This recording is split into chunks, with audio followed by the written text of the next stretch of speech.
welcome back. Feels like weeks since we've done this. It I guess really it has does. been. I feel like we haven't seen each other in forever. No. It's a bummer. Yeah. Yeah, I've had a good week. I guess that my bandmates have come out of their hobbit holes finally, and we're returning to having band practice every Thursday night starting next week. So that feels really good for me. I'm happy about that. Okay. Flex those muscles. Yeah. I've been doing well. I've been flexing a little bit at home. I tried to do 50 push-ups, 50 sit-ups, and 50 squats every weekday, which I feel like is an acceptable placeholder for going to the gym since the gym is shut down. But I think as soon as the gym opens back up, I'll be back to it. Yeah. Do you do them in sets, or do you do them throughout the day? I do them in sets, I guess. 50 in a row, but generally I do 10 and then take a little breather and then 10, take a little breather. So all in all, it takes me 30 minutes to do everything. Yeah. I've been trying to do push-ups too. 50 a day, baby. Oh, yeah. Been doing a 30-minute HIIT workout, so... Oh, that's cool. Fuck yeah. I do stuff like that at the gym. We do everything in that. Yeah, hell yeah. We got to do a quarantine HIIT workout session, all of us, on Zoom. Yeah, my gym does do virtual workouts and stuff. I just choose not to participate. Are you talking about working out while you're eating chocolate? Yeah, I was up really late last night, and I feel like I want a little bit of a caffeine or a sugar burst at this moment while we're recording, get my brain cycling, My sugar burst is this White Claw I'm drinking. Heck yeah. I got the ginger ale. Oh, you doing it too, baby. Oh yeah, but it ain't alcoholic. I'm guilty of that. It doesn't matter to me what my neighbors do. Nothing ain't nothing they do gonna irritate me. So, but really, sometimes it sounds like they're bowling upstairs, and the loud music I understand. It's okay, they're listening to music. They just turned it up. The bowling sounds, I've never understood what generates those sounds. It literally sounds like a large ball hits the ground, and then I hear a roll, and then I hear a crash. And I hear that 6 or 7 times in succession. I have no concept what could produce that. It's got to be intentional if it happens over and over and over again in succession. But what the fuck are you doing that makes that kind of noise? Yeah, that's a little odd.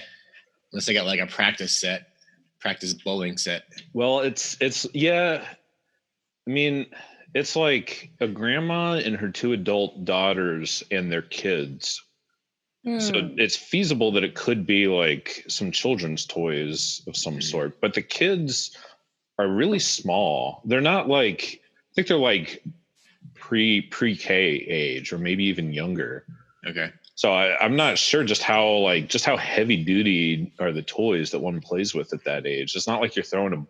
If you were in elementary school, I could see maybe you have a mini bowling ball or a mini bowling set that you're playing with. But a fucking little kid doesn't have the arm strength to pick something like that up. They're not playing with anything that's that has that much weight to it. Do you remember Hercules? I think that was his kid's name. And he was this kid from, I forget where he was from, but he had long hair and he was super buff and he was on Ripley's Believe It or Not. And he was only 8 or 9 and he was food flex. He was ugh! And he was deadlift shit. It was insane. This little 8-year-old, 9-year-old kid. That's pretty cool. Yeah, I want to be like that. Well, you keep doing them 50 push-ups every day, you'll get there. Oh boy. Not if I keep eating donuts from Geoff like donuts. I Oh just my God, ate are they two. open? Are they open? Yeah, as of last week. Oh my gosh. Shit's opening back up for you guys. Well, Take me with you. all right. So the thing is, you got to order them in advance. So you got to order them like Thursday, Friday, and then you pick them up on the weekend.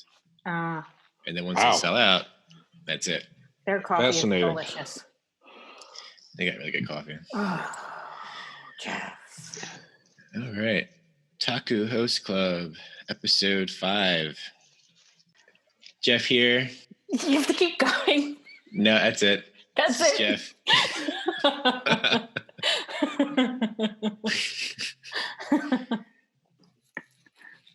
We Okay. also have 2 co-hosts here. Dan here, still the number one resident hater of everything except the stuff that I absolutely love and heap praise upon, regardless of how much everybody else dislikes it.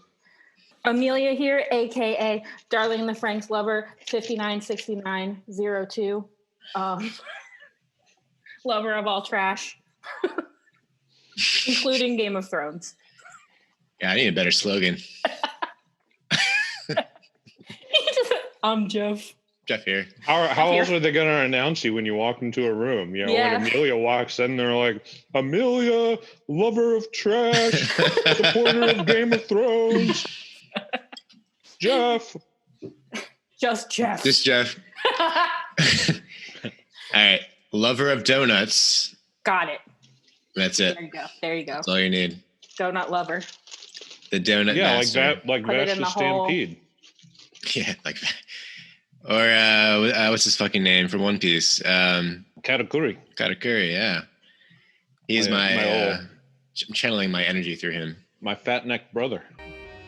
ああドーナツうましドーナツ穴までうましドーナツ I had a brutal work week. It had me work until midnight multiple nights this week. Oh no. And impacted my ability. Not that I didn't finish Ghost in the Shell, but it impacted my schedule of watching anime.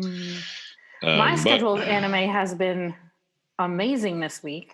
Normally, like during quarantine, I've been like not wanting to watch as much anime because I've not been wanting to sit and not do anything for like hours on end.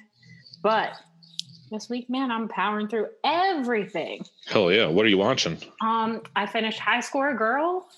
Oh season hell 2. yeah! How was it? Oh, you're not gonna like it, Dan, but I hated it.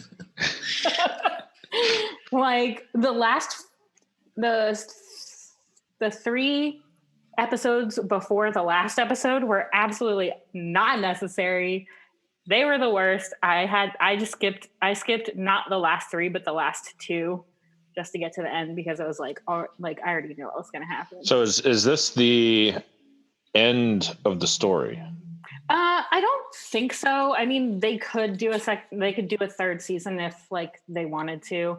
I'm not sure how far past what they've already animated is in the manga, but I thought the manga had completed already. oh, is it completed? Yeah, I think. Okay. Well, if it's completed, then they wrapped it up. Word. The manga is really old, isn't it? 90s? Is it? Is it? I thought it was brand spanking new. Mm-mm. I don't think so. It's like, I mean, like classic Ono, she doesn't talk like at all. And like there are moments when I'm like, just girl, like, come on. Like, can you say like 5 words? And then Hidaka won't shut the fuck up. She just keeps talking. And I'm like, dude, stop talking. It's like this like weird balance of like a character not talking enough and then this other character like talking way too much. And I just want her to go away. And then they're fighting over Yaguchi, who like, dude, come on. Well, you and I talked a lot about season 1 when that came out. Mhm. I was a huge fan, I was a huge fan. but then you didn't like season 2. I didn't like the last half of season 2. It's like an Okay. erased moment where like you don't like the last episodes, but you know.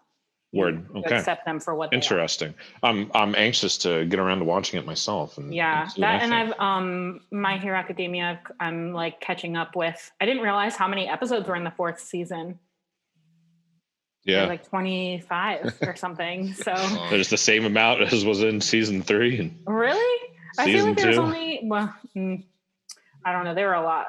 So I'm like a quarter of the way through that, and then obviously I watched Ghost in the Shell this week, and I watched the Arise OVAs, which we'll get into. Word. Let's dig into that in a little bit. We'll fucking get into it. Ugh. Yeah, I'm wrong. I don't know why I thought this was an older concept.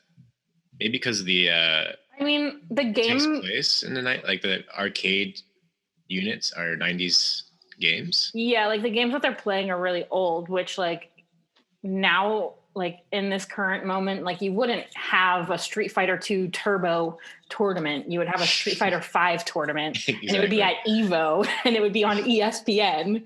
But It's just like a throwback to that decade or whatever. I think it's like I really like parts of it, and I really don't like parts of it. Okay.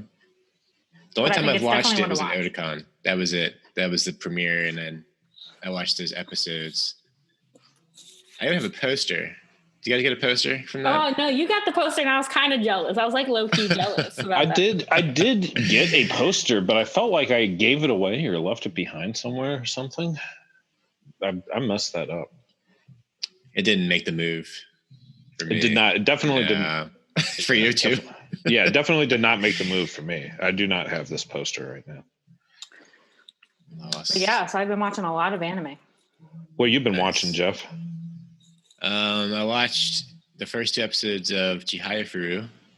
Oh hell yeah! Dan's excited about that. Yeah, that's a good one. Right. Yeah, I like those episodes.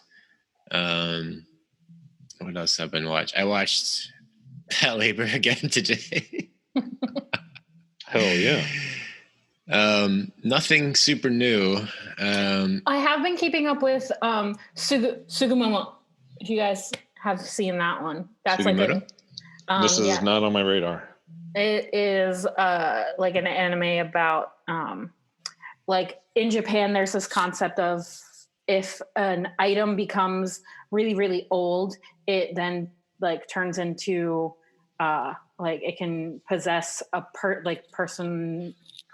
No, that's not what I'm trying to say. Gets personified. Yeah, it gets personified. It like comes to Or life. anthropomorphized. Basically. Yeah. Anthropomorphized, whatever. And this boy, I forget his name, but the main character like has an obi from his mom who passed away, and the obi then gets personified into this like super cute girl, and the girl and the obi like give him powers to fight like amasogi, which is like when a person gets like really upset about something and then it personifies like if a person gets like super upset because like their friend is doing way better than them and they're like both runners, then like shoes will get personified as like amasogi, and they'll like attack or like put conditions on the person, so like you won't run as fast, you won't, you'll have to work harder because the shoes have been like holding you back kind of thing. But they fight this like war between amasogi and It's on all these awful people that don't want to see their friends succeed, doesn't it? yeah, people are terrible. Is what this show is about. Yes. Like I feel genuine joy when my friends succeed. I don't want them. I like it when my friends are doing better than me. I mean, their success doesn't really have any reflection on me. I'm on my own path in life, and their success and failure doesn't reflect on me. They can't take it. They can't handle it. It is set in a high school, so yeah. But I think also that's like, I mean, I see that kind of mentality out of adults left, right, and center. I'd say that many people in life feel that way. That they should do a Mean Girls anime adaptation. Peach Girl. Peach Girl. Is that the equivalency? They're really mean to each other in Peach Girl. I would love that because I also love Mean Girls, which like is a super dated movie now. If you've ever have you guys watched Mean Girls? Not that like you have. Oh yeah, I saw it when it came out for sure. Fuck. I love that movie. It's so bad. Is it? I don't remember. I remember it being really good. How is it dated at this point? In the moment, it was really good, but like when you look back on it, you're like, oh my God, Lindsay Lohan and your life, like what happened to you? I still haven't watched it all the way through. But it's one of my favorite movies. It's one of those things that I wanted. So me and Kara are gonna watch Clueless because she hasn't seen Clueless, and then we're gonna watch Mean Girls. I have not seen Mean Girls. 2 classics, man. Yeah, that's a good double feature right there. Yeah, it is. Oh my gosh. Invite, can I come up if I wear my mask? Yeah. Talk to Kara about that. I'll come with a mask and gloves and also a shield. Yeah. Bring it all. Man, there's not a whole lot of stuff out now that I've been watching, but there's a ton of stuff that's coming out soon that I'm looking forward to, even though there's delays. Fuck the delay. Like Dora Hededro. Yeah, I'm excited about that too. I'm also thinking that we ought to do an episode on that. I agree. Baki Part 3. That's in June. Oh shit. Japan Sinks. I don't know too much about this show. But apparently it's directed by Yuasa. What? Show. Japan Sinks 2020. Oh yeah, I did read that. Okay. I didn't get any farther than reading that. But he's also on a kid's show too. He's done a kid's show in between Devilman Crybaby and now. Gotta keep that on the radar. So it might be is it a kid's show? Pacific Rim anime. Oh, Pacific Rim the anime. Yeah. Of course, BNA. Why are they making a Pacific Rim anime? Why not, Dan? Yeah. That's the question. Because Pacific Rim 2 was a disaster. That's why not.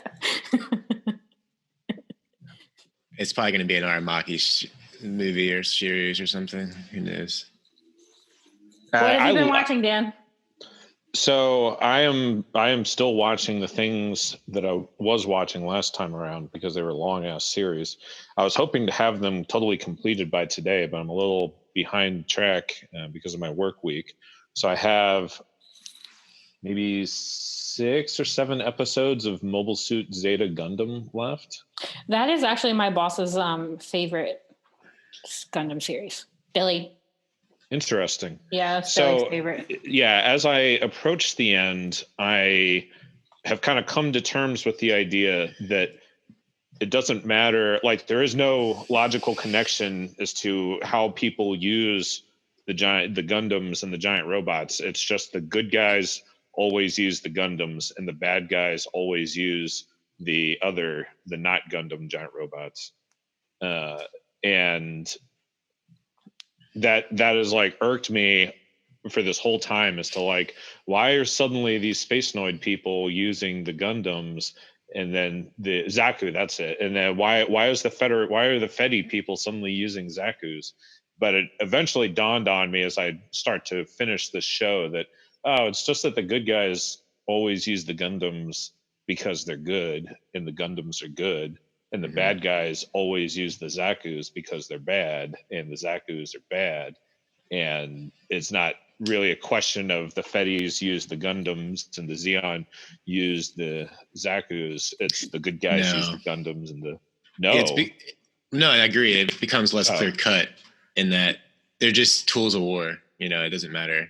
Yeah, but who's using what. But well, to me it does matter insofar as like it's not like the American military is using like Soviet tanks or something, like when these countries develop this technology, it's their technology that they utilize, and they don't have access to their opponents' technology and industry. So it doesn't make intuitive sense to me why the Zakus and Gundams are suddenly crossing over. But yeah, now I've come to terms with it. This isn't supposed to make any sense anyway. So, whatever. Well, let's say an enemy mobile suit is captured. to me, that's kind of how I saw it. Okay, we captured their mobile suit. We're going to modify it and mass produce because we found their. I don't know. I feel like that makes sense to me. I'm sorry to nitpick on this. That makes sense to me for one or two. Like if you capture a Zaku, then yeah, you would retool the IFF code and connect it to your systems and utilize it. And that would hold true for like any number of Zakus, but that doesn't decrease the number of Gundams that you have. And it is unlikely that you're going to capture like an entire fleet of Zakus or like a storage space full of Zakus, definitely not by the hundreds and probably not even by the tens, unless you really get lucky. And even if you capture these things, you're not going to reverse engineer it to utilize it and manufacture your own unless their technology was just categorically better than yours, in which case they would still be using it. Then everybody would be using the same damn thing, because it's the best one. Well, the Titans, right? You're referring to the Titans. Yeah. And the Titans are an arm of the Fetties. They're like a militant offshoot of the Fetties. Right. And so this is I have enjoyed my time with Zeta Gundam, and I like the various emotional dynamics. I like all this, I like the slapping. I like the recreation between Fa and Camille. But what the hell is going on in the UC timeline? I've struggled with the sense that none of these things connect to each other in a reasonable way. And it's different than kind of these immersive worlds like One Piece or Legend of the Galactic Heroes, where feasibly you could create a timeline where certain key events happen on this timeline that whose effects reverberate throughout this timeline, and they're referenced back to, and you could draw a map that has different areas and different parties and clearly track the location and the progress of our characters. And that's just not possible with Gundam as a universe. Like each of these little snapshots are just completely unrelated to each other as far as I can tell. I could not draw you a map of where all these colonies are or like how they are related to each other. I have no concept of what exactly are the key events that have happened in the UC timeline and what were their effects. Like it seems like the 1 year war was going on up until Stardust Memory until now we're in Zeta Gundam and suddenly it's not going on anymore. But like what happened? Okay, like the Fetties seem to have won, but like what was the decisive moment that caused them to win? Or like what is the historical moment that this occurred? Like what were the key parts of this war that generated this kind of outcome? And that lack of kind of continuity and congruentness throughout the Gundam franchise, it just makes it very frustrating for me to process. It's like very much the opposite of how I like to enjoy shows and kind of immerse myself in universes. And that has really been hitting me as I finish up Zeta Gundam. But also I feel like Zeta Gundam has clearly laid the groundwork for so many things that I like. And the more that as I finish it up, I feel like I see much more influence. Like Eureka 7 has little kids because Zeta Gundam has little kids, I see more lines to be drawn from Zeta Gundam as this influential show. So that's been kind of interesting. Also, I don't know if we've discussed this before, but as much as Gundam is into slaps, Gundam is also really into people taking off. And I think that's a very underrated style part of this show. Yeah, like when they launch off the end of the boat, you know. Yeah, the first launch pad. the first Gundam series is so into people taking off, and Zeta Gundam continues with that, where like every time someone deploys, they have their own unique little clip where they're sitting in the cockpit going, you know, Camille in Zeta Gundam taking off now, and then you see them take off, and you see the action lines from the G-force, and he's going back, and his Gundam shoots off the spaceship, and then they go over to the next, you know, Fi in the big yellow Gundam taking off now, and then he takes off, and every character gets that, you know. So that's kind of interesting to me. Yeah, they really emphasize that more in different series later on. And they get, you know, you'll have like the sort of the comic orientation, you know, where you have just the image of them in the cockpit, like you said, and then it'll be another person on the opposite side of the screen that has the same sort of cross composition, and it's just them in the cockpit. But yeah, that's interesting you say that. Yeah, and so the thing that resonates with me the most in that kind of way is big text, which I think we've talked about before.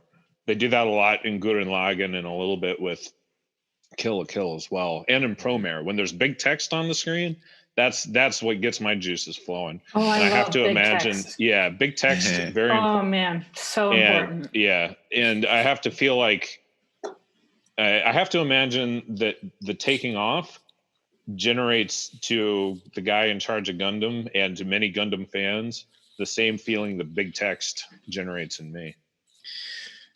The last thing I want to say about Gundam, as far as continuity goes, I think there's Origin, the OVAs, and then there's the manga that it's based off of.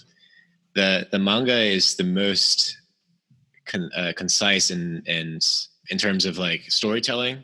It feels like the continuity of that feels much stronger, and I think because it's done by one person, maybe that's the problem. Yeah, Yasuhiko Yakuhikazu, I think is his name. Yeah. How much Gundam manga is there in comparison to Gundam anime? Because I ask that in the sense that I was kind of always under the impression that Gundam was more or less an anime franchise, and if the manga existed for any of this stuff, it was just an afterthought. It was like manga based on the anime rather than the other way around. Is that accurate or not accurate? I think there's more shows, more TV shows and movies and stuff. Word. The manga stuff there's definitely some manga that hasn't even been adapted yet. Thunderbolt was adapted. The Origin was written after the fact, and I've only read a couple volumes of that, but it's so good. I would almost say don't even watch the original TV series. Just read the manga. Just read the Origin. It's that good. Anyway. So I am also 5 episodes away from finishing 12 Kingdoms. And this show did not get any better since the last time we talked about it. That's a shame. Geoff, I would say, since you had paused on watching it, I would say don't even bother to restart. This is not that good. I watched 2 episodes last night, and I was like, what has happened? What has happened in this show? Why am I watching this right now? Yeah, the show is pointless in a very awkward way to me. And I have to wonder, and I went into this having no prior knowledge of 12 Kingdoms or what it's about. Right.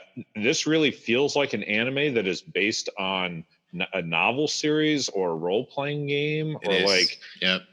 It is. Because really, it's a novel series. Okay, this anime definitely feels like a collection of short stories pertaining to this world of the 12 Kingdoms that you are just supposed to inherently care about and have an interest in. And it doesn't, the show doesn't really need to justify why it is you would find these things interesting or why you're supposed to care about any of this stuff. Because it boggles my mind as to like, what is the fucking point of any of this? Like if you were watching this, then you clearly must already care about this franchise. And I've just never heard of this franchise before. So I don't care about it at all. And the show felt like, man, this is really just like, clearly I'm not the target audience for this. When I was getting New Type USA, they used to have, they used to have DVD samplers. Mm-hmm. They had an episode of this show on a DVD sampler. And it was like, oh, okay, it looks kind of cool. And then I heard about it, someone from somebody, and suggested it. I was like, okay, well, I'll give it a shot because why not, right? And I agree. It's like, what's the motivation? Why should you care? And 45 episodes, and we're halfway through, and I'm just not seeing. Yeah, like what I simply don't understand. What is the point of half the characters on the screen? Like why, like their stories just seem to go nowhere and say nothing. And I don't understand why they were even introduced, or like what was the purpose of creating this story anyway. The plot jumps around, and I'm thinking specifically of like for example, Yoko's friend, the woman that, the young woman that early on goes to the 12 Kingdoms with Yoko and Asano, and she's like, she kind of goes nuts, right, and breaks away from Yoko and Asano and tries to kill Yoko, and then reconciles with Yoko and gets sent back to our world, and like, yeah, okay, that all makes sense. And then the next story arc has nothing to do with Yoko or Asano, and is kind of loosely revolving around this girl as she, in our world, as she relates to another character that is introduced to us who, is from the 12 Kingdoms but got stuck in our world by accident. And that plot just kind of goes nowhere and has nothing to do with anything else in the series. And I was kind of like why is this being shown to me? Like, what are you trying to communicate to me? Or like, is this supposed to be building the world? Because I don't see this as some great world building expose. And for like a character, is this supposed to be like a character kind of story? Because I don't give a fuck about any of these characters, and I don't understand like why I would, or like what does it matter to the grander scheme of things what happens to them. And it's a shame, because I do think that the show has potential, insofar as if this show decided what it was specifically trying to do and utilized its characters effectively to do it. I think this could be like a very interesting character-driven journey about how Yoko becomes the Queen of K, or like, how Yoko becomes the Queen of K, and then, the longest of these little story arcs deals with this kind of political intrigue and corruption and revolution in K that Yoko gets involved with. And that all seems like, wow, okay, that could be pretty interesting, if only it wasn't watered down with the side story of these two other random characters that are introduced to us, that like, who are these people, and what, like, I don't care about their journeys really, or like, why am I being shown this, and how does it relate to any kind of more central plot? But then that's the point, there is no grand central plot. There's like not really a story being told. It's just these little snapshots. It's crazy to me. It's got 33,000 votes on Anime List. List. Like an 8.8. Like, well, really? That's what I'm saying. Well, it's everything like that you've been saying about it. Like, definitely, I don't feel like. And on Crunchyroll, it's got a 4.9, but it's only 20 votes. So people, I guess it's people probably like the kind of show. like, I feel like it might, maybe it's like the Monogatari series where you read the light novels and you're super invested in the characters, so you watch Exactly. the anime, and there's a shit ton of like things that have been adapted from the light novel series into this anime. That's the only thing I can think of. Right. yeah, I don't hate it. Don't get me wrong. I don't hate the show by any means. Yeah, I didn't hate it either. I just felt like okay, now that I've felt like never again will I need to revisit this show. It was not. You can't recommend it? No, I would not recommend it. All right. It's not particularly enjoyable or interesting. And I agree with Amelia that this must be people that read the books and were just happy to see it brought to life. Although I can't imagine that. I mean, the books must be pretty interesting because if the books are just what I've seen on this TV show, those books are fucking boring too. But I do want to. I don't want to sully the name of Monogatari, right? Because I mean, Monogatari has like an 8.3 on my anime list, but there are also 461,000 users who thought that, so it's not even like comparable, I think. Yeah, because there are way more people. I've never read any of the Monogatari books, but those TV shows are brilliant, and they're absolutely incredible. I feel like the anime adaptations are 100% fulfilling, and I don't feel like I need to read. Maybe there's like more to the light novels, but I'm not a reader. I would get put to sleep. So I enjoy the moving picture way more. I am also about a little over halfway through Space Brothers right now, and it has definitely given me the compelling emotional bits that I was looking for.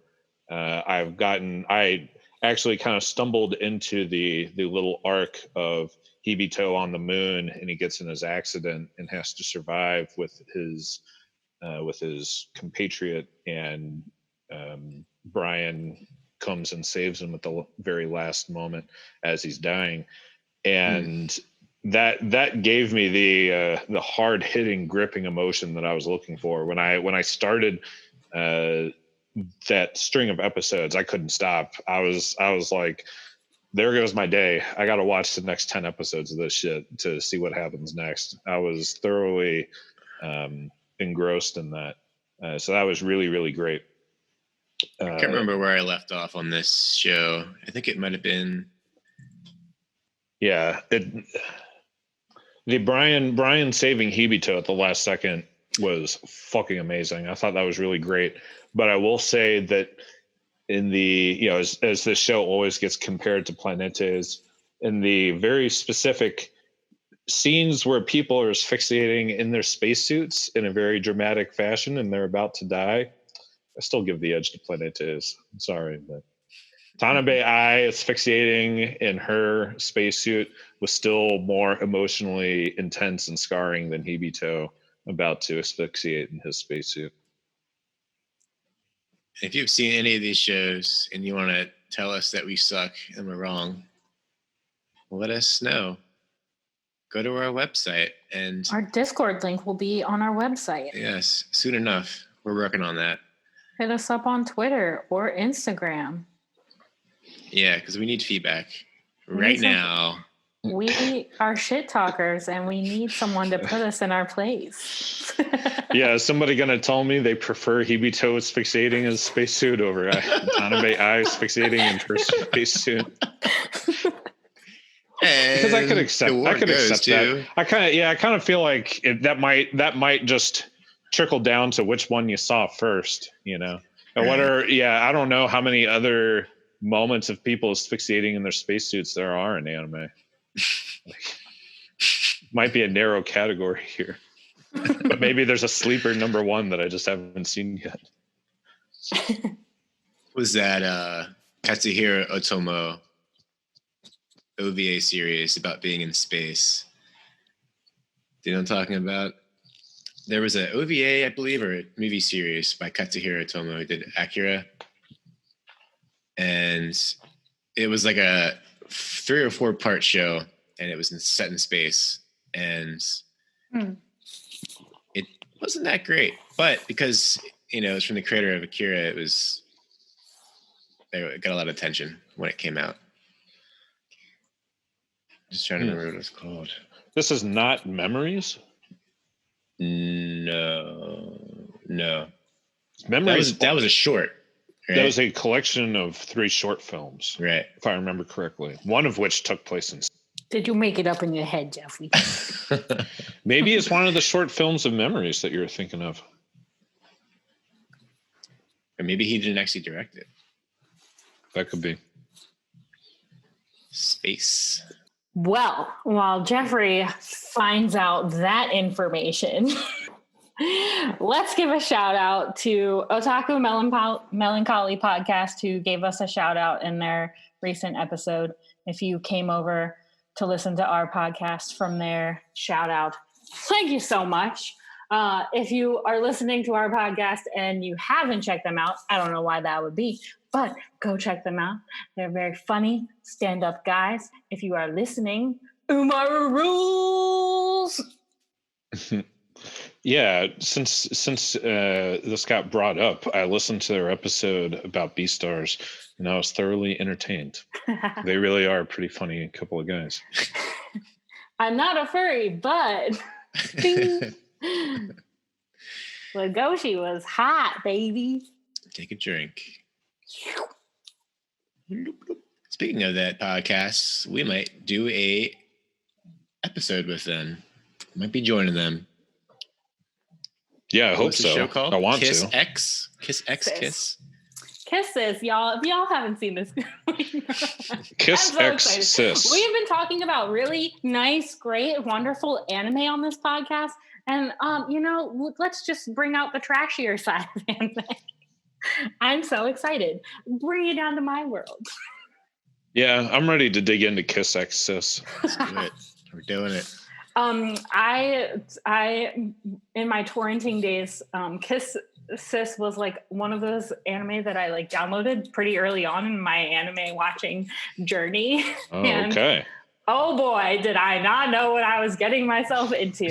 And I'm pretty sure that I was downloading it when the OVAs were being released. So there would be like one OVA every like few months.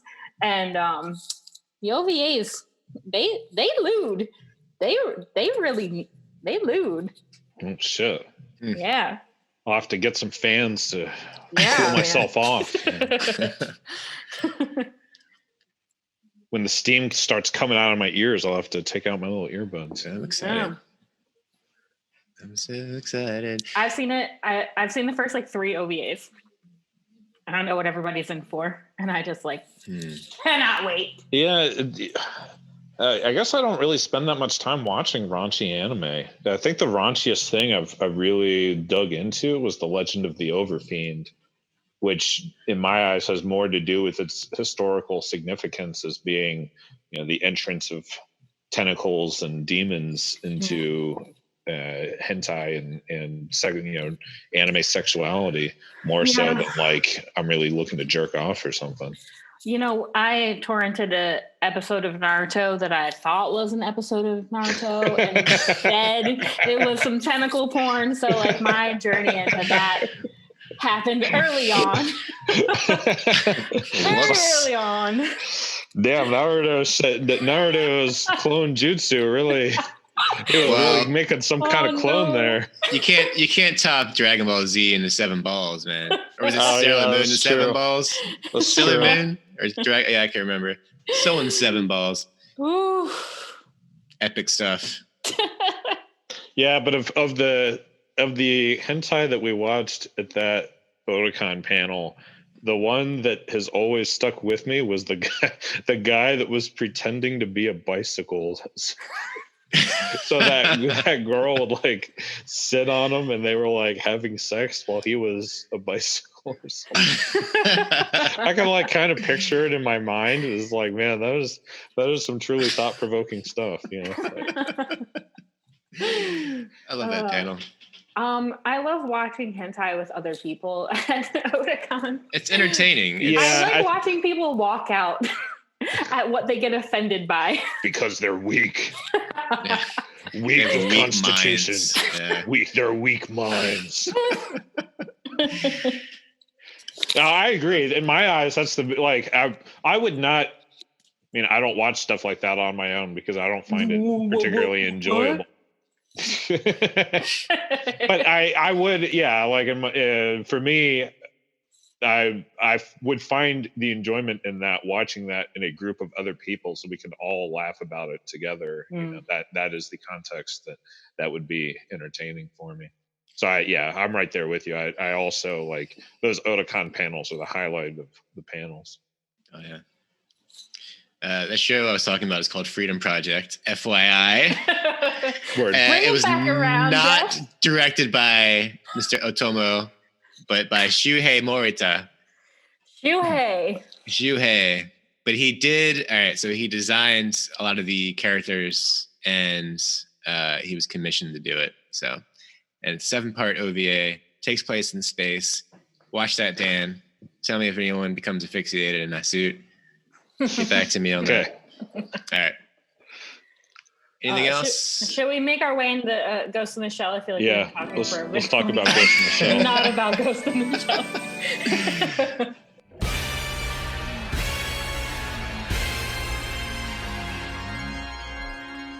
Money make the world go round. Money make this flow so. Goddamn, you monopoly, my brain must be blown out.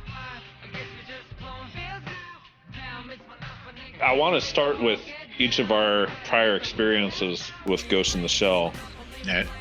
But I think it goes without saying that I fucking hated the new Netflix show. I hated it so much. I'm so excited I want to for this start. podcast. I want to start.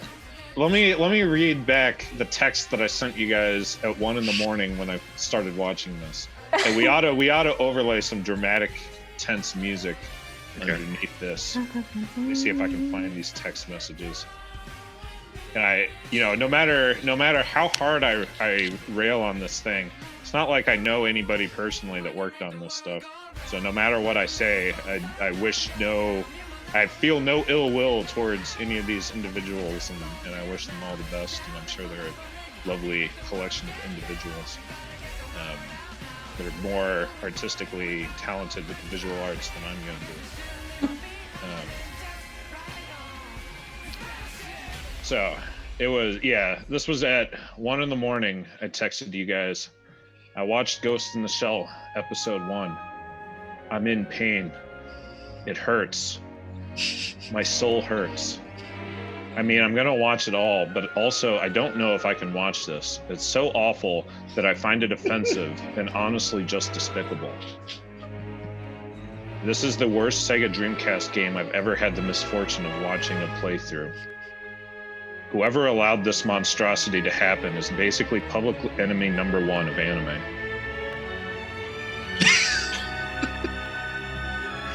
And there you have it, folks. That's it. Podcast. That's the review. That's all I wrote. See you next time. Bye. Okay, so I started my journey with Ghost in the Shell when I was in high school. I rented the original movie on DVD from Blockbuster, and I thought that was great. I was into it. I actually watched it with my parents. My parents were keen on it because my cousin was also a fan of the show, and he had my cousin being a bit older than me, and he had kind of hyped it up to my parents, and it fell under the purview of stuff that I'm into as well. So we watched it as a family, and all three of us found it really interesting and enjoyable, and we talked about the themes and whatnot. It was cool. And this is the original movie, right? This is the original movie. Okay. Yeah. I saw Ghost in the Shell Innocence at some point along the way, and I don't really remember that so clearly, but I'm sure that was me. I didn't not like it. What really captured me about Ghost in the Shell was the original television show when it was running on Adult Swim, and it was part of their Saturday night anime block, and that took Ghost in the Shell to a whole new level for me. And we'll talk more about the original show as this discussion goes on, but the show Standalone Complex and Second Gig is one of my top 10 anime shows of all time, period.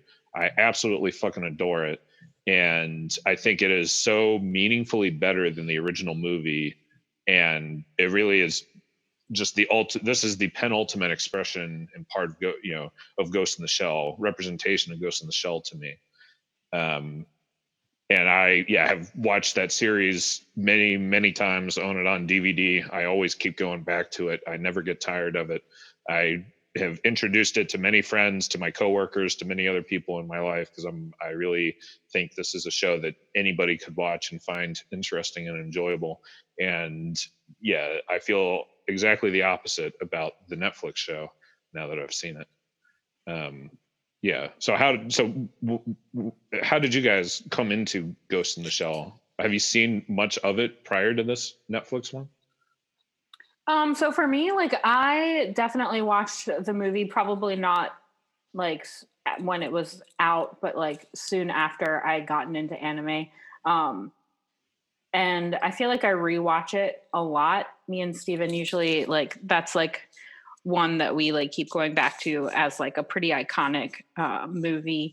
Yeah, And it's a classic for sure. yeah, but I have seen Standalone Complex. I've seen the first like few episodes, but that didn't grip me as much as the movie did. But I think that's just because like the movie's what I saw first, and usually like that, like whatever is my introduction to a franchise, like whether it be a movie or an OVA or like a series, like that's usually what I go off of as far as like liking it or not liking it. And after I watched those few episodes, I couldn't really get into it, so I didn't really like push any further. But recently, obviously, I've watched the Netflix one, and I've watched the Arise OVAs, which are fucking shit, and I don't understand why they are even a thing. Kusanagi talks way too much, and she's in a relationship, and I don't understand what they even thought. Like, why is this a thing? Yeah, I also watched Ghost in the Shell Arise when it came out. I also did not like it, although I liked it more than this thing that we all watched. But yeah, still, Arise did not sit very well for me either. and then I feel like I'm like the worst Ghost in the Shell fan because I really liked the live action like Hollywood movie. I thought it was really good. I really loved like seeing like the characters that are so iconic from the movie, like in like almost like 3D. Basically, we saw the movie in 3D, and there was literally no one in the theater, and I was so sad because I was like so excited for this movie in 3D and for it to come to life. But I didn't hate the Netflix version like at all. Like I thought it was like kind of good. I'm into it.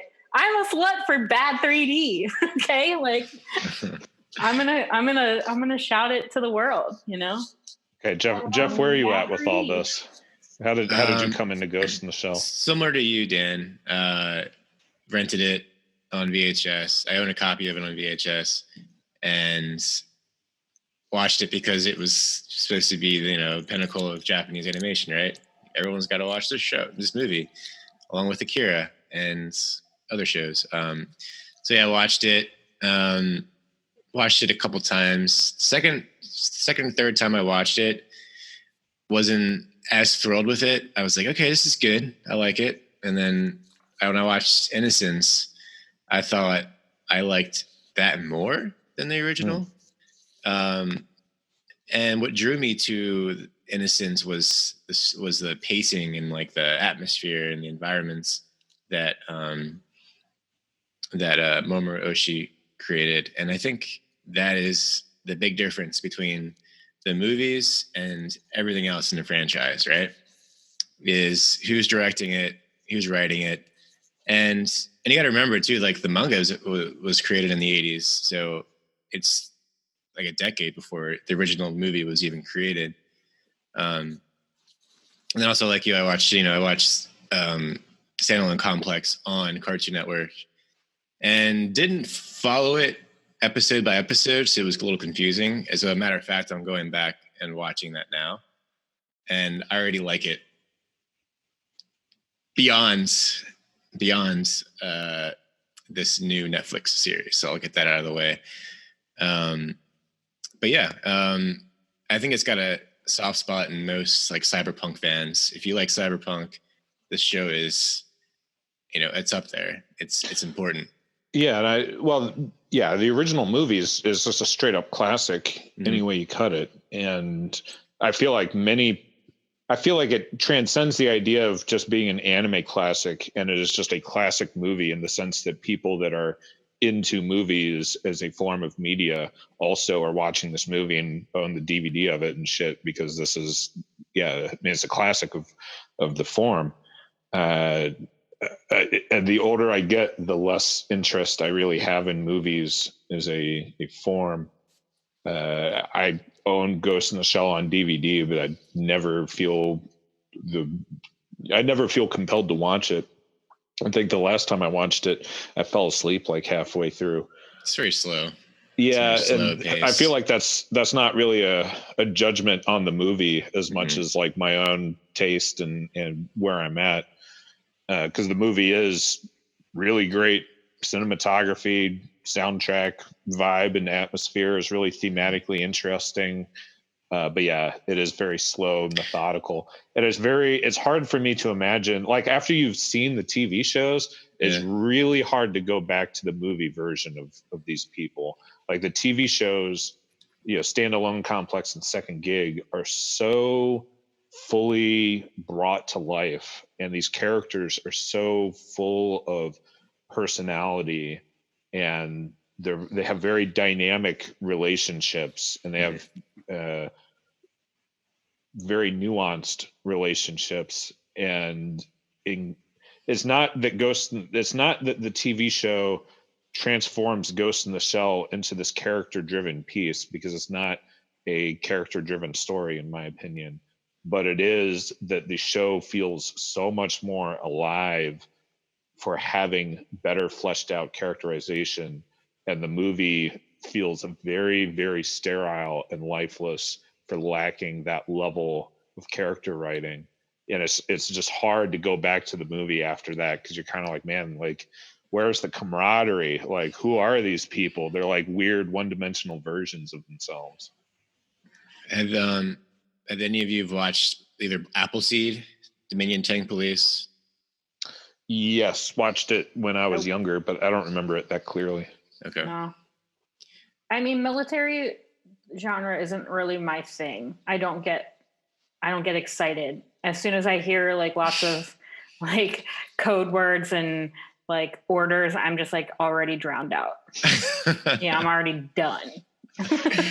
Well, which is why I feel like I gravitate towards the movie more, because it does build the world of Ghost in the Shell. It creates a vibe, it creates its own atmosphere, and it's like a place that like I want to be. Yeah, I was thinking about you, Amelia, because last night, this is why I was up so late last night.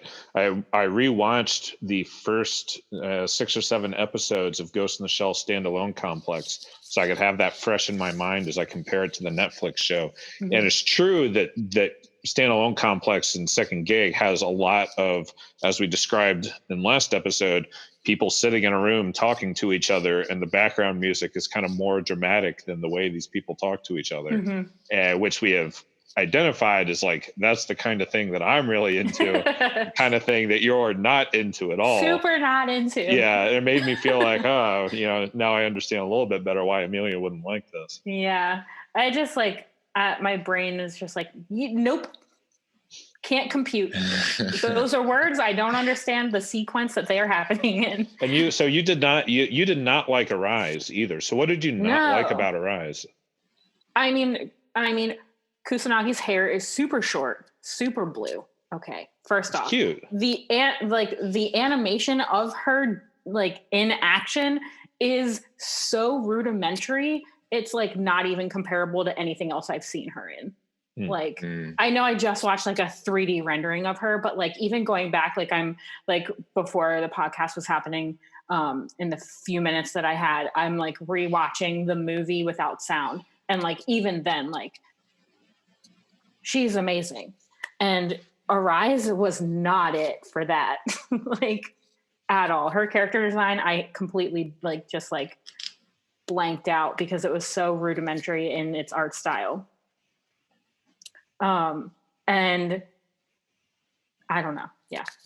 What I didn't like it was, I did not like how these characters were represented in Arise. And I understand the idea of like, oh, you want to do like a new interpretation of things and, have a new version. Okay. I can accept that. That doesn't, I still don't want to see the Major as a bratty teenager. I don't want to see Pazu as this like weird bum, I don't on like the couch. Like it.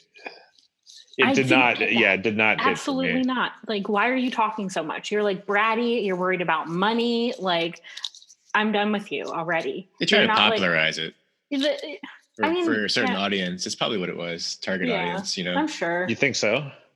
I think so. Maybe they're trying to like break it out to a new audience. I feel like the Arise series is doing the same thing as like the 3D series is doing. They're trying to like reinvent her as a character to make her more relatable and to make her, you know, to make other people get into the series that wouldn't normally get into the series. Yeah, so let's Right. talk about the 3D series, and I want to talk about that specifically because when this show was announced, it was my understanding that it was the same writers as Standalone Complex and Second Gig, and it was supposed to be a sequel to Second Gig, or at least take place in the same timeline and universe.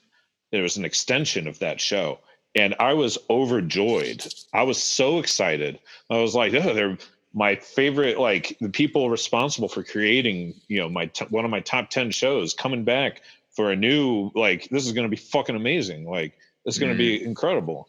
This is And what I it's not? want. Is it not? Yeah. Yeah. So, and the writing in this is like, everything about it is so fucking bad. Really? like, I don't have think to- I'm the writing. I don't struggling think for the words. storytelling in this one is as bad. Oh, the storytelling's Arise? fucking terrible. As Arise, man. though. Well, like, okay, I don't give a shit but- about anything in Arise, but like at least I'm invested in this post-human like situation that they're dealing. Oh, with. dude, see, I felt exactly the opposite. I was like, the fuck is up with this weird, like, superhuman, like, metaphysical, bizarro. No, I totally like, that's not get Ghost in the it. Shell at all. Like, Ghost in the Shell, like, Standalone Complex and Second Gig, and I guess, yeah, for the purposes of our conversation, I will refer to Standalone Complex and Second Gig jointly as the original TV show, so I can stop parsing my words all the time. But the original TV show is about, you know, political intrigue, and, you know, there's like this kind of thriller element to it, and, you know, there's action as well, but it's really about like the politics and the kind of weird, tense political dynamics that are going on, and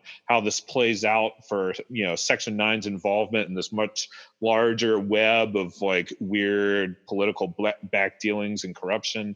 And at no point, like, this is the post-human thing is just this like very weird, like superhuman, nebulous, like, oh, for some reason these people get a big fever for a couple of days, and then when they come back, they're doing like 50,000 naked backflips in a row up a staircase. I hated and like I dancing hated that around sequence. in the bathroom. I hated that everything sequence. about it. I fucking hated hated that it. sequence. Like, what the fuck was happening? What the But, fuck? like, Yeah. everything Why that you is just there so many described- people in their underwear and a gun in a fucking Ghost in the Shell TV show? Ghost in the Shell is serious business. There ain't Okay, nobody but- ever doing that, man. It's fucked up. But everything that you just described, so like this like over political like back dealings between the countries, Yeah. like the Yeah. cyber brain situation, Yeah, that's like the good I shit. can totally see all of those things in the new Netflix series, but they're just like maybe not they're not like the Standalone Complex politics. So like, yeah, you've got the war between Japan and America. You've got like I totally get the cyber brain, like, Yeah.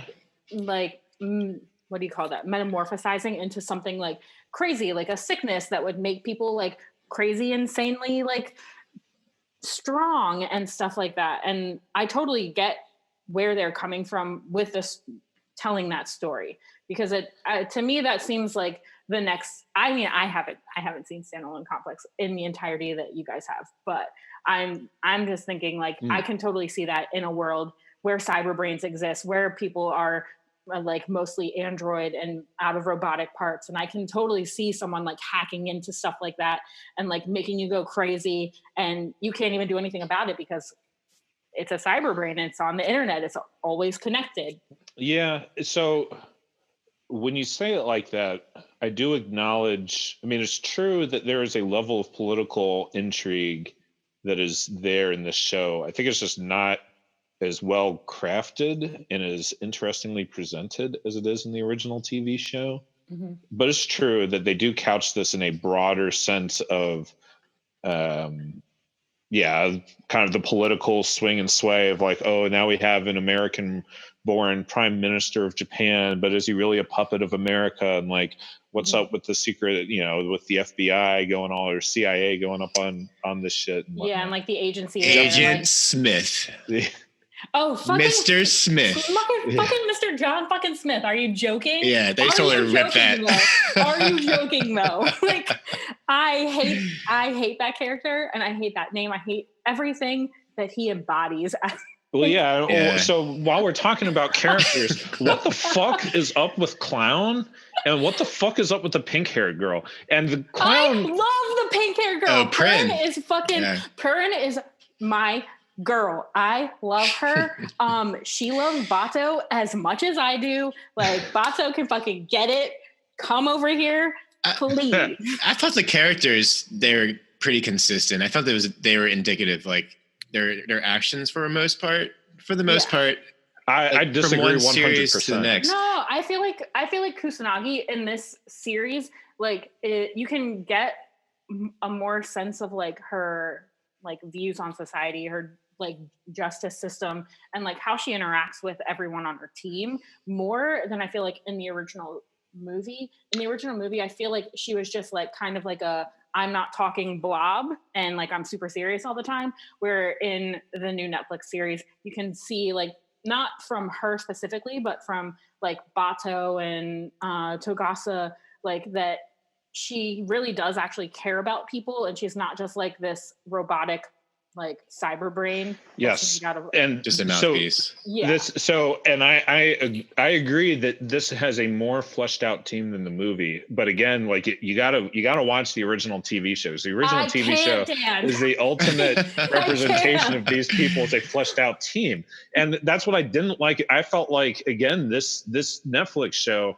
portrays these people in this like weird one-dimensional way where they're like just weird carbon cutouts moving around going through the plot in comparison to in the original TV show when they're like, they pat each other on the back and they laugh at each other's jokes and they like talk to each other as if they're coworkers and they joke around a little bit or like talk about their work in various ways. And they are given this screen time and this kind of breathing space to have these interactions while also that doesn't encroach on the plot and their action, their action sequences and their ability to, investigate and talk about the story and their casework and whatnot. And the original show is just so well balanced and well written in that way. And the new Netflix one doesn't capture any of that at all. And as we talk about the writing and how the writing has changed, I was also thinking about this as I rewatched the original TV show. The original TV show does a great job, is similar to like Cowboy Bebop and Samurai Champloo style of things, or like half the show deals with the main plot and the other half are just one-off episodes. And that works really well in the original show. And like Cowboy Bebop and shit, that works really well because they're just kind of going about their lives and their life, this main plot takes time to come together. That works equally well with the original Ghost in the Shell show where like, they're police officers, special kind of police officers, but basically they're police officers and they do their police thing, which sometimes involves working on the big case that takes many months and takes time to kind of develop and things to occur, while concurrently they also like are doing other projects and going off on different tangents and kind of going about their daily lives in various ways. This new Netflix show doesn't have any of that kind of writing. It doesn't portray anything like that. Everything is centered around the main plot. And like the original show does such a great job. Like in the original show, you can watch it kind of one episode at a time, and each episode, even the main plot episodes, are kind of encapsulated with each other. There's only a couple points throughout the 50 episodes where episodes like really go from one straight into the other, or like really necessitate some level of like, you got to watch this in quick succession because everything is happening over and, stacked on top of each other.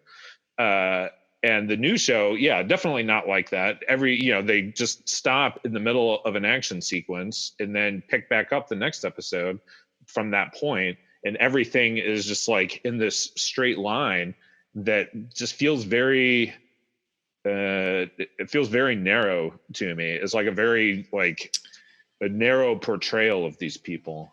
Do you think that's because of the audience? It's a Netflix series for one, so It is so they bingeable, obviously number one. have Like, they have a global market. They have a global Yeah. market that they're trying to draw in on Netflix, whereas the original If series. Netflix told them they need to write this in a bingeable way, Mhm. then fuck Netflix, and those people are fucking wrong. Well, Why did they do this to Ghost in the Shell? Ghost in the Shell did not deserve this. It's Kenji Kamiyama, same director, same screenplay. So it's either someone's pulling strings or it's, you know what I mean? They ran out of ideas. I don't know. I mean, I really liked it, so I binged it. So they got me. Netflix got me. I watched it one episode a day, every day. Oh, really? And- No, I was like, this is good. I like it. Let's watch 4 episodes at a time. Hell yeah, let's go. So I want to go back to the new characters. Purin, that was the pink hair girl. Oh, Purin, yeah, I thought was acceptable, but it's very it's very forced in my opinion. And so far as in the original show, that it's actually it's not a funny show, but I was struck when I rewatched it last night. I don't remember it as being like funny or goofy at all, but there's actually like a lot of humorous dialogue and like people joking around and poking fun at each other in ways that are very realistic. It's like that's really how coworkers talk to each other and shoot the shit with each other. And it doesn't make it like a funny show or something, but it's like in a realistic amount of lightheartedness. Yeah. And the new show, it feels like, man, they really just threw this comic relief character in there because they needed some comic relief, and like nobody else ever does anything that's funny at any point. And it's like, man, like they really just zapped all the life and fun out of these people. And we're like, oh shit, we fucked this up, man. Like better just put somebody funny in there real quick to try to salvage this situation. I mean, you could say that, but I also think in her own way, Kusanagi is being really funny by like showing up to meetings like 10 minutes early and invisible so people can't see her, but she's there. The Tachikomas too, kind of. Yeah, oh my god, fucking they get me. They get I me. see what you mean. Well, they show up in the office. They're in the office, and they're like, "Oh, we're here already. We've been here." And the Tachikomas are so, they're so interesting in the original. They're so not interesting here, in my opinion. But I think the Tachikomas have been. They are better. They are the character that was most spared, from destruction to all the other characters. They survived in this new Ghost in the Shell the best out of everyone. The person that got the worst, I mean, all of the kind of like other members of Section 9 got the worst. Like in the original TV show, all these people, like Saito and Pazu, like Boma, like granted is a relatively minor character in the original show, but also is like, it is obvious that he is, kind of buddy with Pazu, and he's buddy with Yoshikawa. And just by coincidence, those are not really the characters that are focused on, so we don't see that much of Boma. But he's like clearly a valued member of the team. In this new one, Boma is just a weird guy that stands there silently in a tracksuit, and then every so often goes, "Oh, it's like this." But like, the fuck are you even talking about, man? Like, you're the explosions expert. Like, what the? Do your job. This is terrible. Yeah, it was just. Yeah, they didn't get a lot of screen time in this first 12 episodes, did they? No, and what they did to Togusa is outrageous. Oh, that is outrageous. He is my like first choice for like character that got screwed over the most because he's absolutely nothing like himself. Yeah. Only second to Bato, who looks more like a grandpa than a hot dad. Yeah. I'm sorry. Yeah. Like, True. Where did my hot dad go? Okay, like I fell in love with the hot dad. I feel like they wrote Bato in the like most obvious and one-dimensional way, but they at least got the like broad direction correct. Togusa, I felt like, why is he using an automatic weapon? How the fuck did he get divorced? Like, why is he doing like Bruce Lee style, like whoa style martial arts all of a sudden? Like, what the fuck is like? What the fuck happened to Togusa? I didn't like that. Yeah, the scene where they're like battling all the mouthless, eyeless, whatever. Hack was really off-putting. Yeah. And I think that's the biggest problem for me in the whole series was the character animation. Yeah, I know. Not the rest of it, because everything else was looked great. It looks like a motherfucking PlayStation 2 cutscene. It doesn't though. The backgrounds look fucking phenomenal. They look good. It's just literally the character designs that aren't Kusanagi and Bato that look completely terrible. They don't fit. And the Tachikomas look like really good in it. But it's not PS2. If y'all have played a PS2, it does not fucking look like that. Hey, I owned a Sega Genesis and a Dreamcast growing up. I never played a PlayStation 2. No, fucking I'm just PlayStation assuming. is my shit. Like, it does not look like that. It looks like even higher def than like Persona 5, okay? So you're saying that this looks like PlayStation 3? This looks like PlayStation 5 that hasn't even released yet. At least the backgrounds. The character designs, absolutely not. That doesn't. The character animations are like standalone complex. The first series, if you watch the opening credits.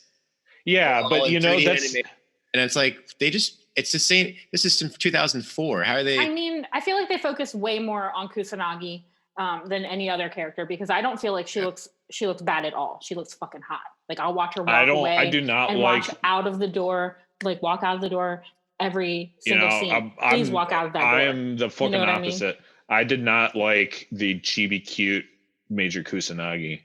Well, I understand the idea that the Major is thematically this like kind of, I mean, the Major's a closet freak, you know, like this is obvious in the manga. She's portrayed like that in the manga.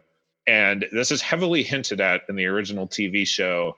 Like you're supposed to kind of surmise that she's a closet freak, and that she comes across very well in the original TV show as being this like, you know, kind of mature, independent, strong-willed woman. She's like hot. She dresses kind of edgy, but also knows when to clean up. And she's like a closet freak, but also is like very formal and puts on a good public outward face, you know. And this new Major Kusanagi is like, I don't know. I do not like this, like, she looks too young and too beautified in a way that is very, like, the opposite of how she is portrayed in the TV show to me. Like she's polished. She's suddenly lost 10 years of age to her character design. You know, she no longer looks like a grown professional woman, but compared she looks to the like, original movie, especially. Yeah. Compared to the movie, like, yeah. For sure. And I don't want a cute chibi, you know, beautified Major Kusanagi. I don't think that is a good way of representing her character. I feel like though she was pretty badass in the Netflix series. I don't feel like her looks portrayed her like or reflected her attitude. I feel like she still had the same attitude. Yeah, I think she, you know, again, kind of like Bato, they had the general idea, the like broad stroke of the idea, but it's not fleshed out nearly as detailed or nuanced as the original show. Yeah, I feel like they went like 100% on the backgrounds and animating the action sequences and the backgrounds, but they went like it was 80% on the character designs. It was a waste of money on the action sequences because the action sequences look like fucking shit. I mean, I literally laughed out loud when that guy started doing naked backflips up a stairway. Like, what the fuck is that?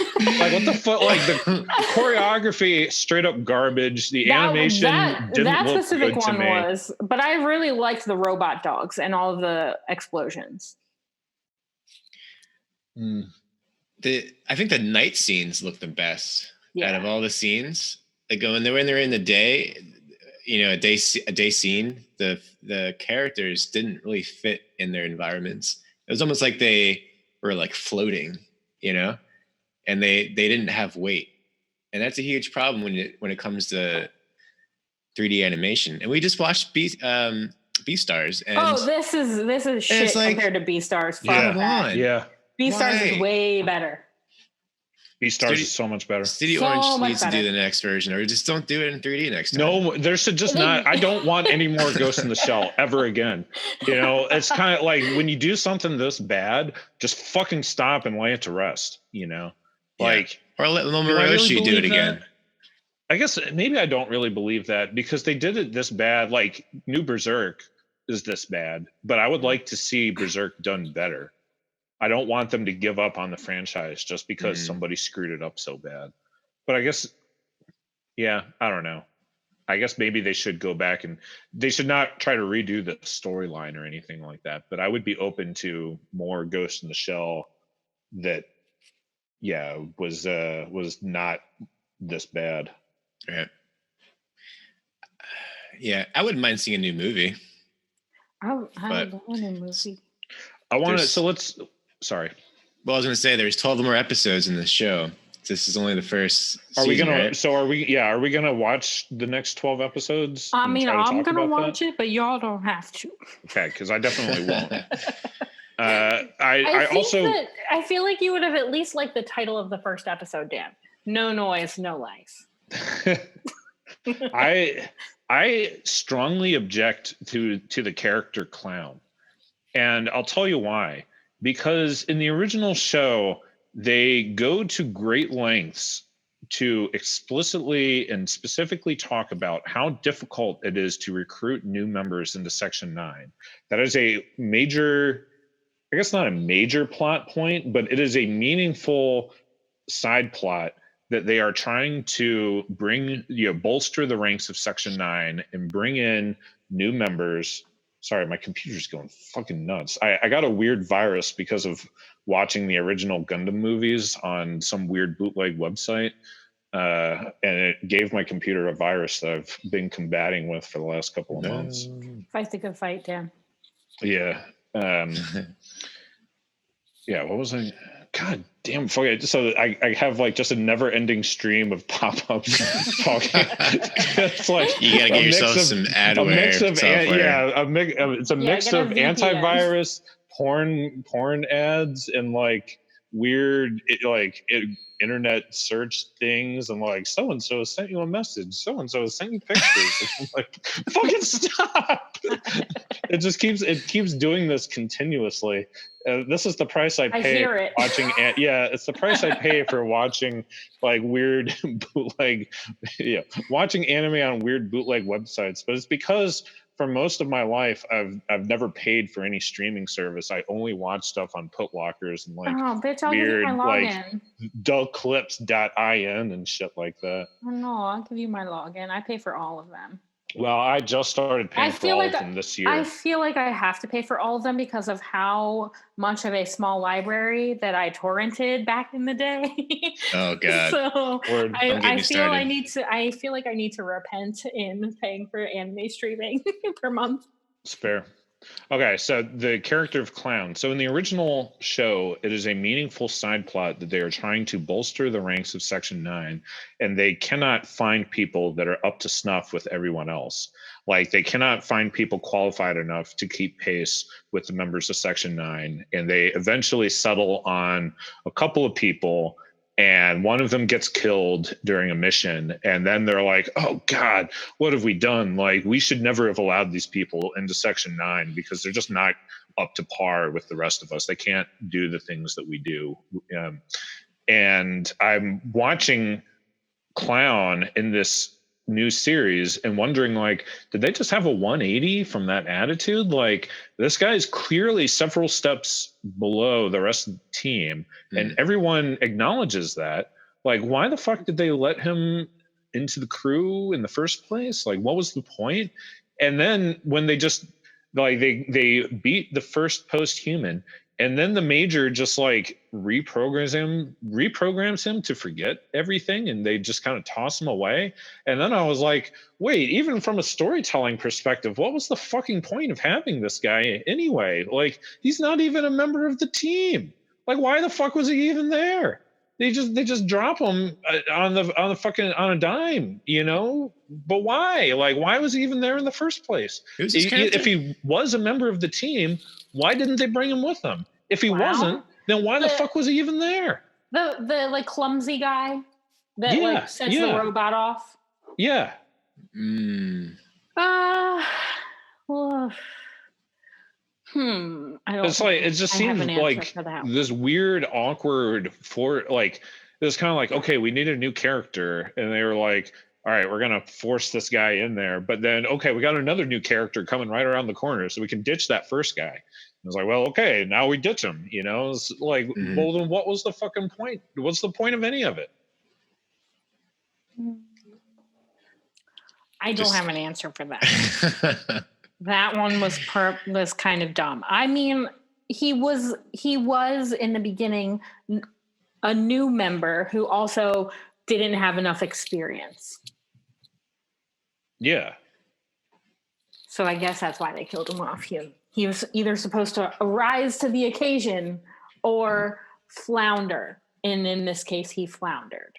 So they just let him go. Yeah, I mean... And they were like, bitch, you're not Section 9 material, so bye-bye. And then they were like, oh, wait, this cute little pink-haired girl who went to grad school at MIT and hacked into all of these places that, you know, like we didn't think about hacking into, and found all of the information for us that we need to go kill these post-humans with. Like, thank you very much. You can be a part of Section 9 unofficially. And also tame the Tachikomas because they need to be tamed. Yeah, so she wears the red uniform that the support staff wear. And, you know, in the original series, they have a dedicated support staff that, and I say support staff in the sense that they are the Tachikoma technicians. And there is one specific guy that is the boss of the Tachikoma technicians who is on screen in the new series. When they first come back to Japan, they do show this guy on screen for a couple seconds, and you know it's him because he's got certain kind of glasses and he's got longer hair. And it is definitely him, and all the support staff wear these red uniforms just like Purin does. You know, Purin is clearly part of the support staff that takes care of the Tachikomas. She just oversteps her bounds a little bit and kind of like, you know, finds her own way into the investigation angle because she's, you know, just that energized and committed and whatnot, wants to be a part of the action. And I can understand that. I am sympathetic to the idea of new character joins the support staff and kind of oversteps her bounds and finds her way into the investigation aspect. I have no idea why she's fist fighting a guy in his underwear in an alleyway who randomly points her to a door that she opens, and she walks in to be greeted by a giant fish guy. You know, I don't know what the fuck is up with that. Like, the fuck is up with this show's weird? Like, every episode really ought to have somebody in their underwear, because there's nothing more Ghost in the Shell than people in their underwear. You see that all over the franchise. At every given moment, there's somebody comically in their underwear for no reason. Like, the fuck is up with that, man? Like, who fucking thought that was a good idea? The Fish King. Well, Kusanagi was like watching her while she was doing all of that. I don't know why she didn't stop her or like step in or anything like that. Well, and the weird teacher who took that the 14-year-old girl into the classroom. Oh yeah, and she ran out in her underwear. That side plot. What the fuck was that? Yeah, the last episodes 11 and 12 just straight up didn't make any. No, I guess like didn't make any sense to me, and I kind of understood the idea. Like, the original show does have these more like weird metaphysical episodes, and I'm thinking specifically of in Second Gig the episodes that talk about the Major's backstory, and the one where they're doing the training mission where they have to surveil the Major, and the Major disappears into this like weird mysterious building and you explore her backstory through like kind of inferences and metaphors and whatnot. And there's a lot of like stuff that doesn't make sense in so far as like, you know, if the show is very realistic, these moments break that realism in a certain way. And I think I understood that these 2 episodes were supposed to be like more leaning in that direction, and I can accept that. I do think that they were so poorly executed that while Second Gig, when they did this, it was very emotive and it felt mysterious, and it gave you kind of an atmosphere and an emotion based on that mysteriousness and based on that break from reality. With this new one, I felt like I was just confused because of the break of reality. I didn't feel any kind of emotion or atmosphere getting built up. I was just like, I don't understand what I'm seeing on the screen, or like what it is I'm supposed to be getting from all of this. Like what exactly is the metaphor I'm looking for, or like what is being explained to me by this sequence? I don't know. I didn't really understand what it was all going for. And then Togusa just randomly disappears. He gets on a truck and goes off to nowhere. But Bato can't see him, but the Tachikomas can. And again, I'm just kind of like, I think I understand this is supposed to give me a feeling of mysteriousness and atmosphere and like, oh my God, what's going on? But instead, I'm just like, what is going on? I don't get it. Like, the fuck is, why is this happening? The paratroopers specifically, like the segment, and sort of like the flashback. I guess it's supposed to be a flashback into why this high school student is hacking people, like why he even created this software or whatever. That, I guess it's supposed to lead somewhere. We would only hope. I mean, like, I get that he is supposed to be a post-human and that's who they're going after. Yeah, Takashi. They needed to, I guess like humanize him a little bit before they take him to post-human, is what I'm getting from this. Like, they needed to show to us that he cares about people, or he once cared about people that he loved, and that the reason why he's acting the way he does now is because why he made the program is because of the things that happened to him in his past. Mm-hmm. However, I don't feel like they made that connection very well. That wasn't very clear in the sequences that he was in. Plus, like, fuck that guy's hair animation. What the fuck kind of hair is that? What bothered me? Nobody has that hair in real life. I'm like offended that his face is so small and his hair is so big. It offends me. So what I was most bothered by was his voice actor. I felt like his voice actor had the voice of a squeaky 5-year-old, but it was put in like a middle schooler's body. So it was like, I was expecting like not an adult male's voice, but like, I don't know, a voice of a male person rather than this like weird squeaky child. You watched the dub? In Japanese, yeah. Okay. I don't think the dub for this is released. The dub is now. It did get released like halfway through the like weeks that we were watching it, but I watched it all in Japanese. Yeah, I watched it all in Japanese. So I'm the only one who watched it in dub English. Okay. Oh, okay. Word. I was gonna watch it in English, but then I didn't want to rewatch the episodes I already watched in Japanese, because like the English dub and the mouth syncing was completely terrible and awful, and I could absolutely not handle it because like Japanese language is inherently like, you don't have to use your mouth to speak. It's like better to produce the syllables if your mouth doesn't move as much. So I get like the 3D thing and like the mouth syncing in the Japanese version of it, but at the same time, like I feel like 3D is like too smooth for like mouth movement, and that's just like in any 3D show I've seen. Like the characters can talk, but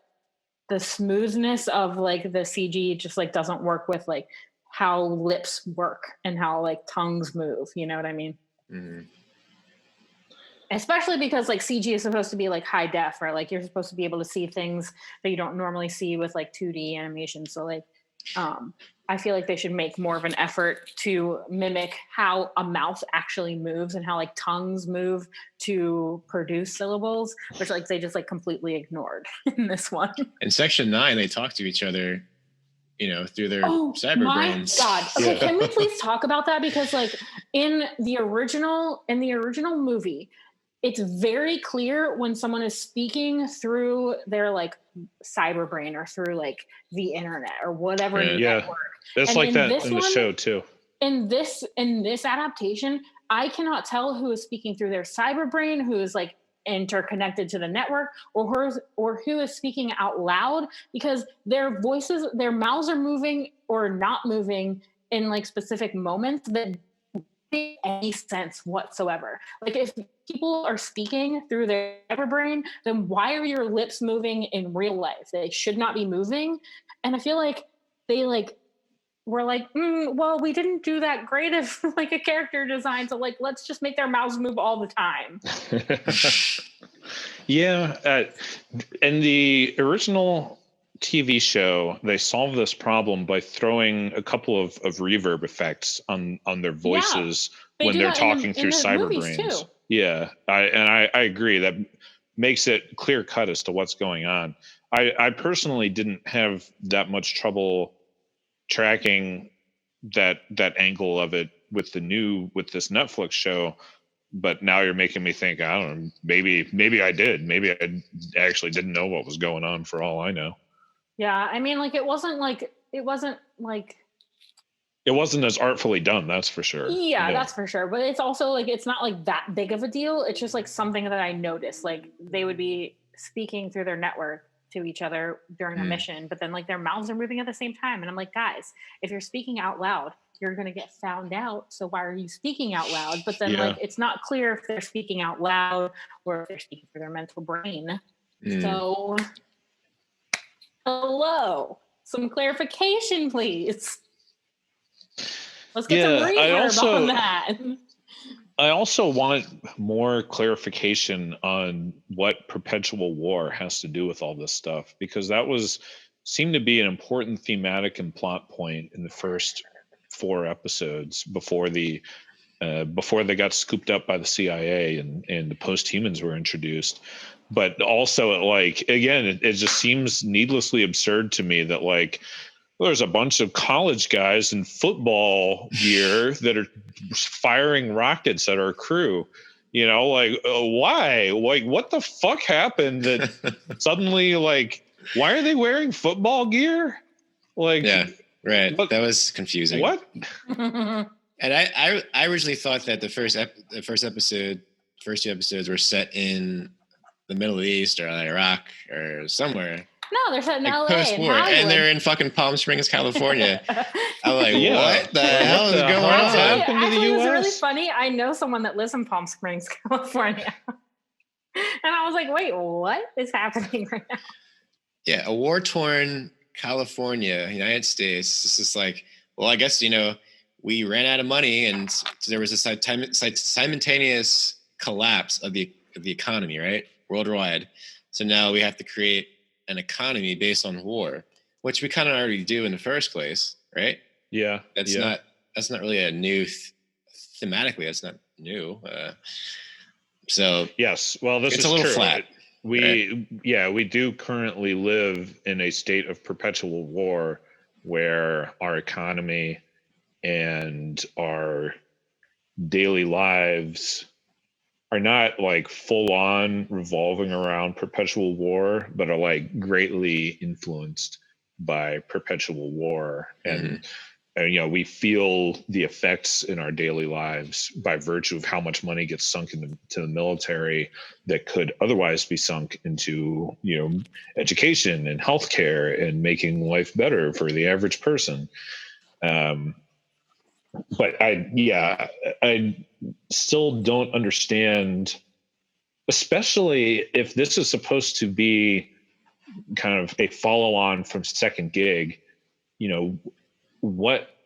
Maybe that should just be abandoned altogether in my mind, that these are all supposed to be connected, because in Second Gig, the American empire is standing pretty fucking strong and is like a clear global dominant force.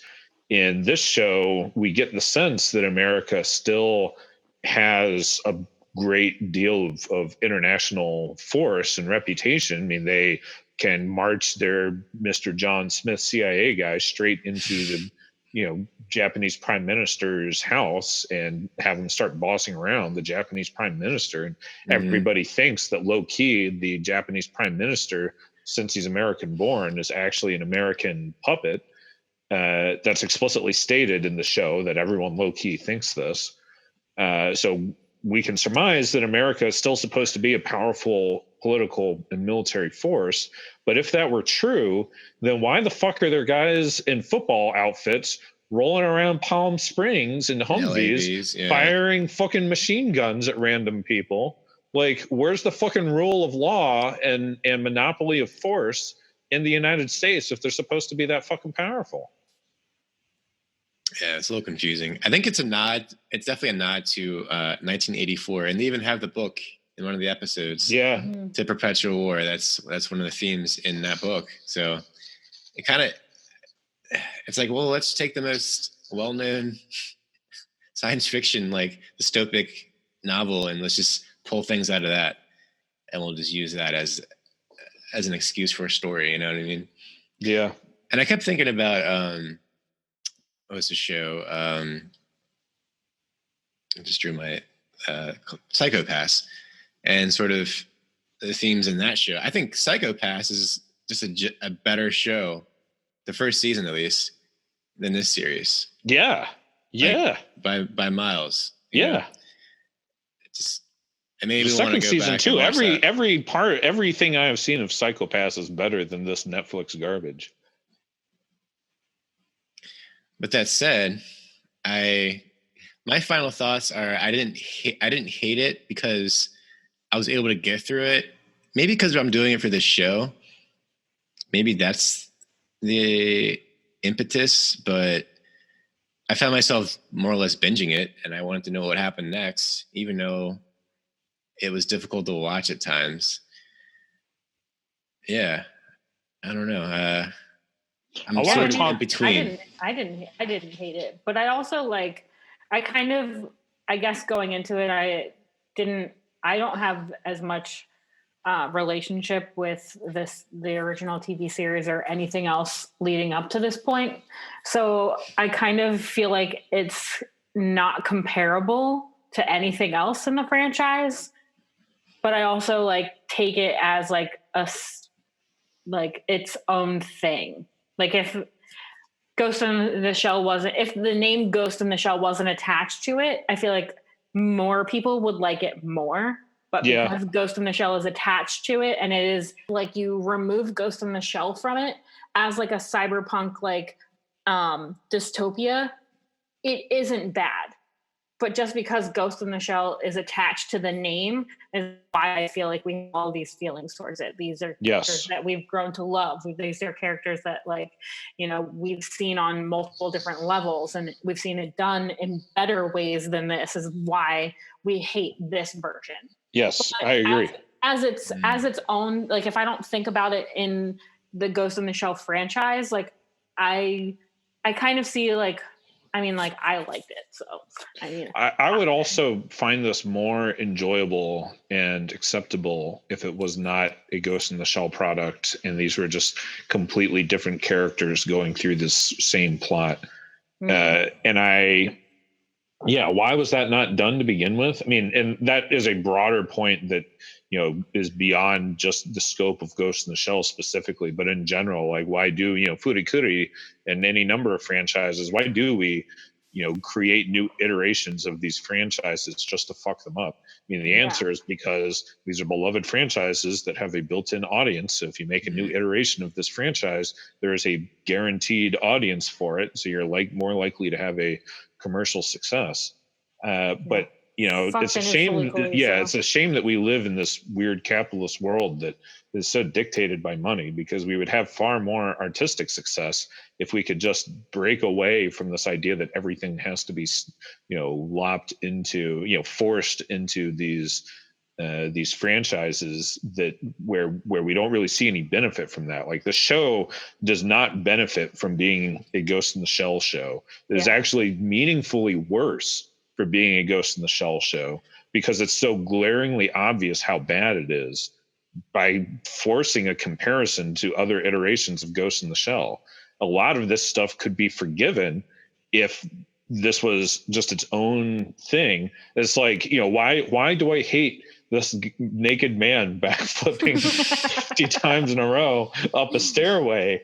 Because that doesn't fucking happen in Ghost in the Shell. But if this wasn't a Ghost in the Shell show, I might think, that's pretty entertaining, isn't it? Like, the absurdity is certainly there. It got a laugh out of me, Is it a nod to the whole idea, like the whole innocence part of where they're dolls flipping around? I'm just thinking about it now. I mean, nobody breaks apart in this series, so I'm like kind of upset about that. Like, even the maids don't break apart. Like, come on. That's like a classic Ghost in the Shell thing. Yeah. Does anyone break apart? No! Their heads explode. Yeah, their heads, they do have exploding heads. Fucking boxer. Their Yeah, limbs little are box. supposed to come apart, and they're supposed to turn into weird spidery creatures that are made of robotic parts. Like, that's what's supposed to happen. I also, so before we finish up, if we're going to finish up, I also want to talk a little bit more about Togusa and why did they do this to Togusa? It is so thematically important that Togusa uses that old style 6-shooter. And that is explicitly discussed multiple times in the original show. And it is so thematically important that Togusa is a family man with a wife and child, which is also explicitly talked about at various points in the original show. There's a section where Togusa starts to second guess his involvement with Section 9. He's like, why the fuck am I even here? Everyone else is fully cybernized and they're so much stronger and faster and have more processing power than me. And I can't keep up with everybody. What is my purpose here? And the Major sits him down and it is straight up like, if every single person here is cyberized, then we become too specialized, and being too one-dimensional is, that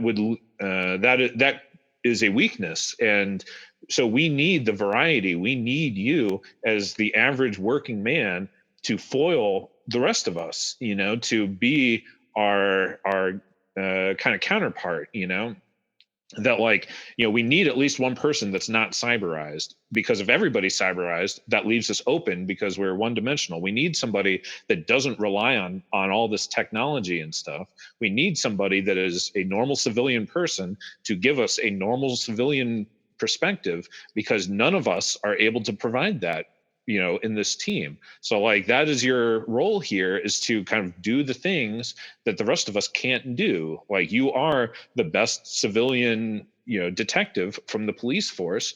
That's why we scooped you up, because we need someone that can liaison with civilian people, that can do normal ass detective work, and kind of knows that angle of the system in a way that none of us do. And that seems to just go totally out the window in this new series. And again, with the 6-shooter, Togusa talks a lot about, he gets guff. He gets guff from Bato. He gets guff at various points from the Major. Like, oh, why don't you just use an automatic weapon? And Togusa specifically says, well, automatic weapons jam sometimes. This old trusty 6-shooter, I can depend on this. Ain't nothing gonna go wrong with this thing. I can, all your guys, fancy guns, and they might shoot faster, they might shoot bigger, they might shoot harder, but there's always, the more complex it is, the more there's a chance that something might go wrong with it. This trusty 6-shooter, I'll carry around all these other guns, but I always got to have the 6-shooter on me as my last resort, because I know that this thing ain't gonna jam, it ain't gonna break, there ain't nothing gonna go wrong with this thing. He's holding on to the old world. Yeah. And that's the thing. It's like a metaphor for Togusa's, that's his link to the civilian world and to normalcy, and to kind of the old, his being outside the higher levels of technology that everyone else in Section 9 is so immersed in. And they value him for that. They never, jokingly give him guff at various points, but they never really frown upon him or treat him as being less than anyone else on the team. They value that he can provide that angle to everyone. They treat him as an equal. And in this new one, yeah, in the first episode, first thing he does is pop out an automatic, semi-automatic handgun.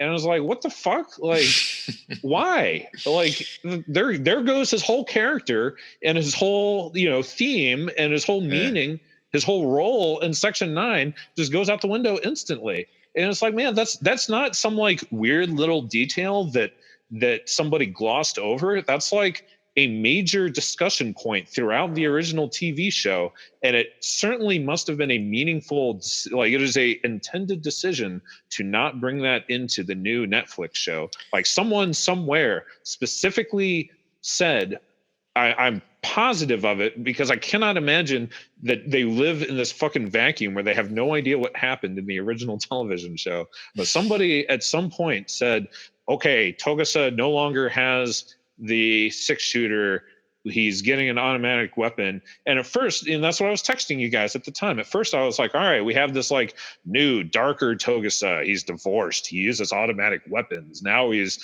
in a dark place in his life, he's edgy now, he's like in a dark place, he's tough, he's harder now. It's like, well, okay, like that's not really the way I want to see Togusa portrayed, but okay, I can understand this idea that like this is the new dark, tough Togusa. Sure, drives a Camaro. Yeah, and then they proceed to do absolutely nothing with that angle of Togusa. Like at no point is this explored in his character. At no point is this ever referenced by anyone. Like nobody, like he just kind of goes about his plot in this kind of one-dimensional way that everybody else does. And, again, as we talk about how the Major and Bato have been condensed to these like weird one-dimensional cardboard cutouts of themselves, but at least they got the broad strokes of these people, more or less correct. It's like, okay, they have intentionally missed the broad stroke of Togusa, but then they also have him as a weird, cheap cardboard cutout character with no personality and no like theme or role in this. And like, but why? Like you've given yourself this opportunity for growth and exploration and then just not done anything with it because you can't write for shit. It's a fucking disaster. I don't have that connection with Togusa as much as you do, but I want to say like they're trying with the last couple episodes, giving him this insight into this like hacker's mind and like making him able to see what happened to this boy as like a young person, and maybe bringing the family aspect back around in that respect, just because the kid did like lose kind of like a little sister to him. And I'm sure that he had like a wife and kids, right?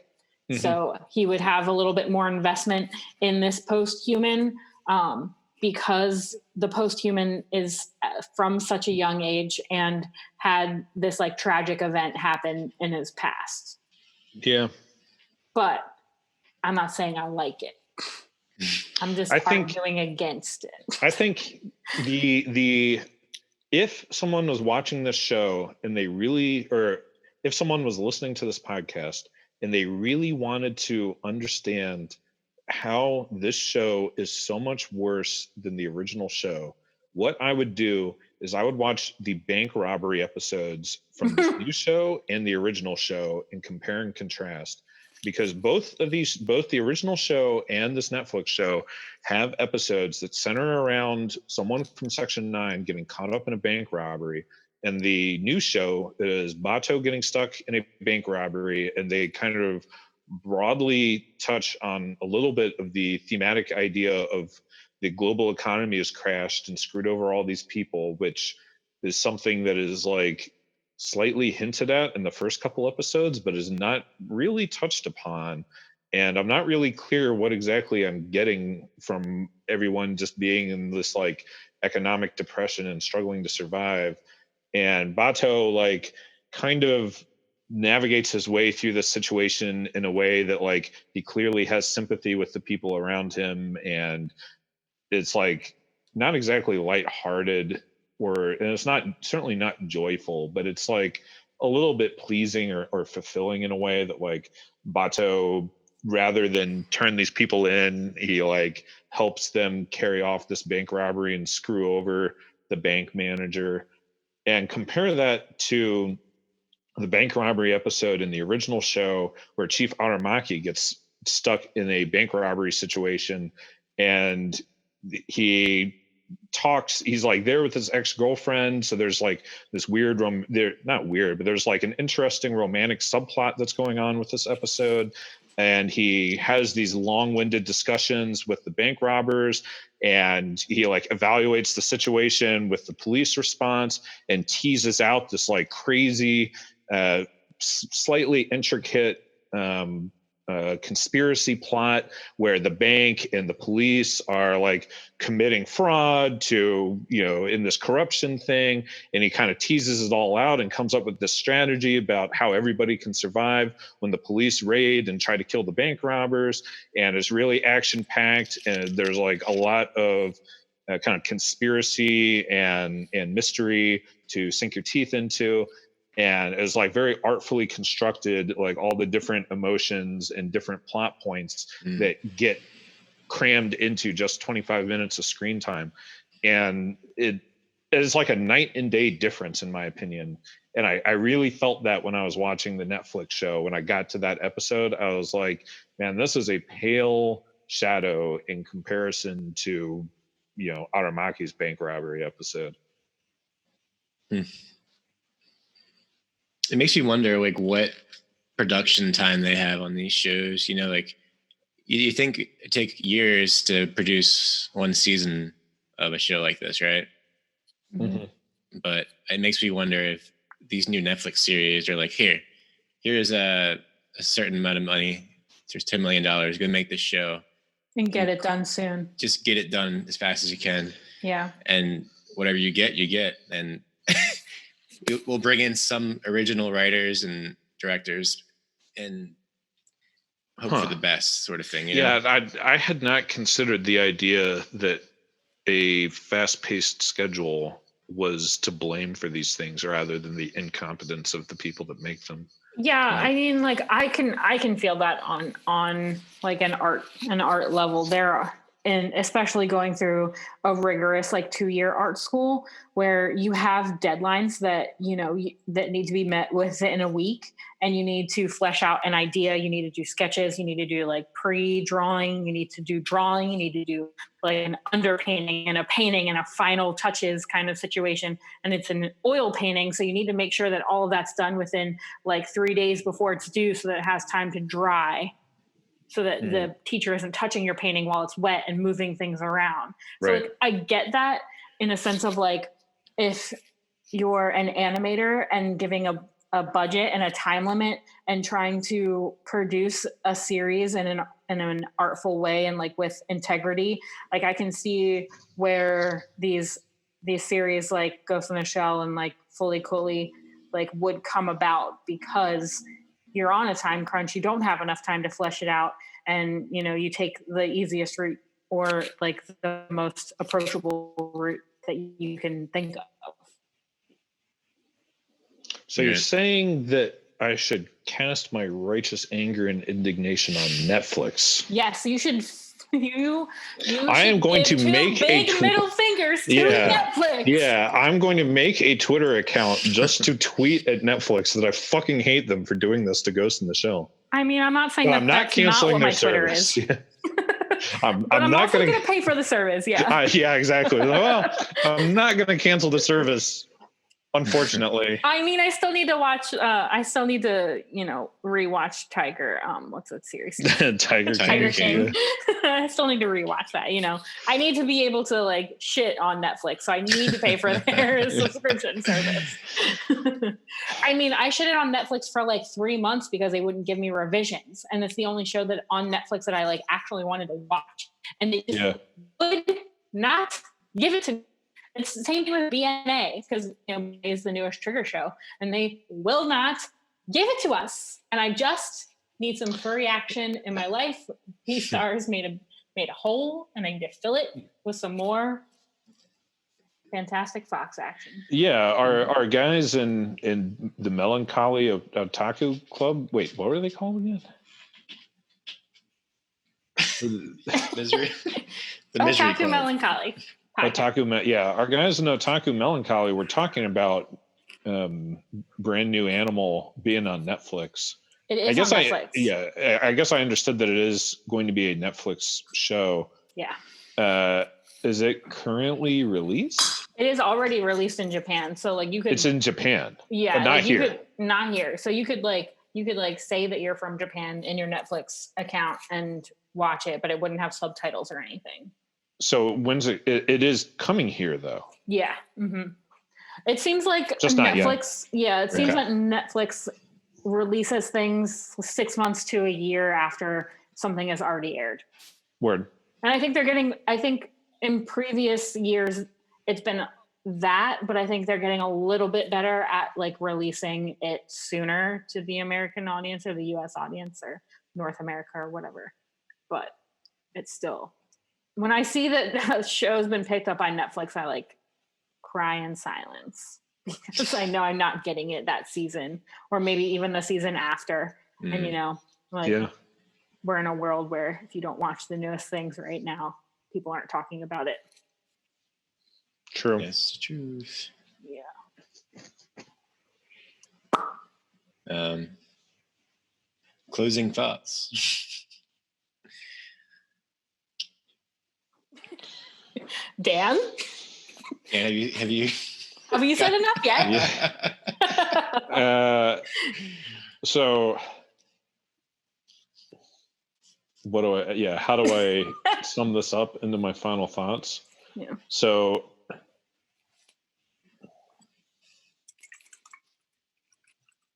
it is despicable what Netflix has done to this show. And they should be blamed by everyone for committing this atrocity to what is otherwise a pretty reasonable franchise with a lot of highlights. They've definitely made the worst animated iteration of Ghost in the Shell. I have no idea why they thought this was a good idea. And I just hope they stop. Netflix, please stop. Just stop. I'm pleading on my knees. Please You know, stop. like in this world where there are starving people and environmental destruction, and we're on the precipice of so many awful things that affect the future of our culture and society here on Earth. Why resources have been placed, precious resources have been placed on this show. Like, why are these people wasting their time with this fucking show when they could be spending it with their families? Like, I would rather the staff that worked on this show just be paid to sit at home with their families and not make this show. Just pay them to not make the show. I would, that's money better spent. Just stop, Netflix. Don't do this anymore.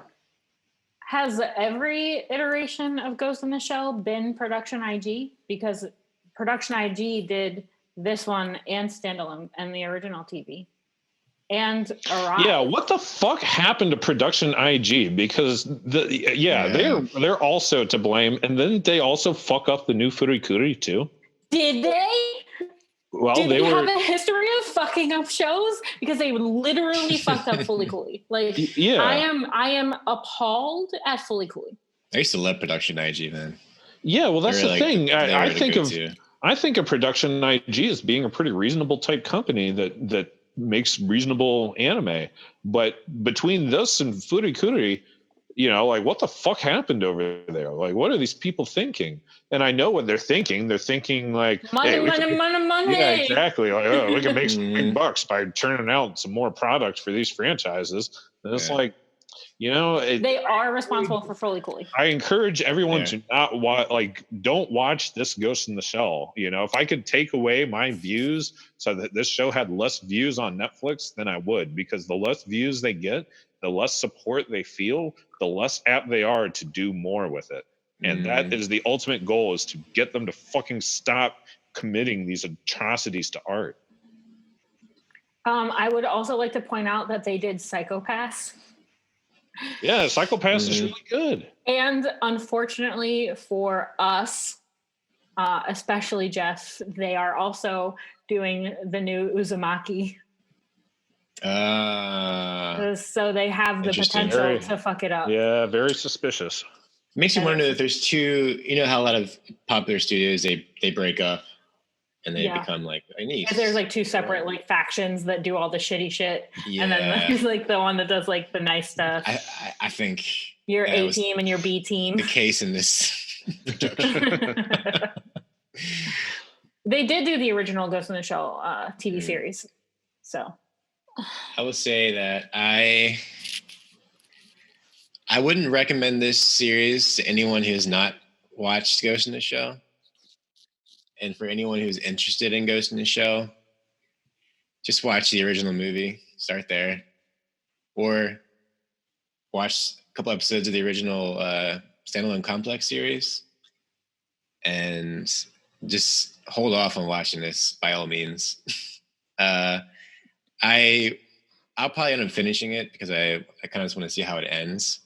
And I like some of the background animations and sets, so it's not all bad. The music though, uninspiring. Yeah.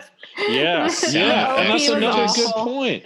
Yeah, I feel like the opening animation is like spot on. Like I enjoyed the animation part of it, but I absolutely don't understand the song. Yeah, and soundtrack is another really good point that we hadn't brought up. But the soundtrack to the original TV shows is fucking incredible. It is so perfect.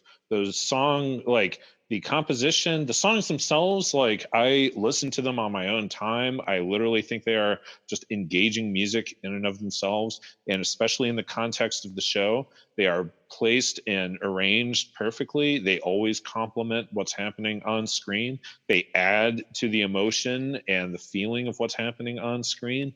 The soundtrack perfect in the original TV show. I don't remember anything about the soundtrack to the new show. Half the time I felt like it wasn't even there because either it was silent or it was just mixed really, really low. So I didn't get anything out of it. Yoko Kanno is responsible for that soundtrack from the TV show. And she hasn't done a bad soundtrack to an anime. Yeah. She did Bebop. You know, that's what I thought. Yeah. She's a master. Great. Yeah, she's wonderful. And Kenji Kawai did the movie series with Momoroshi. They always work together. And as a matter of fact, they have a new series coming out in the near future. It's called Vlad. So if you like the original movie and the soundtrack to that series will be out hopefully soon. Yeah, I would watch that. That sounds good. But yeah. So so my last point that I want to make is that watching it on a HD TV, it's 4K, and you have surround sounds, right? Watching it like that was what held me together watching the show. And I watched a couple of episodes on my my iMac, and I was not immersed at all. Everything looked flat.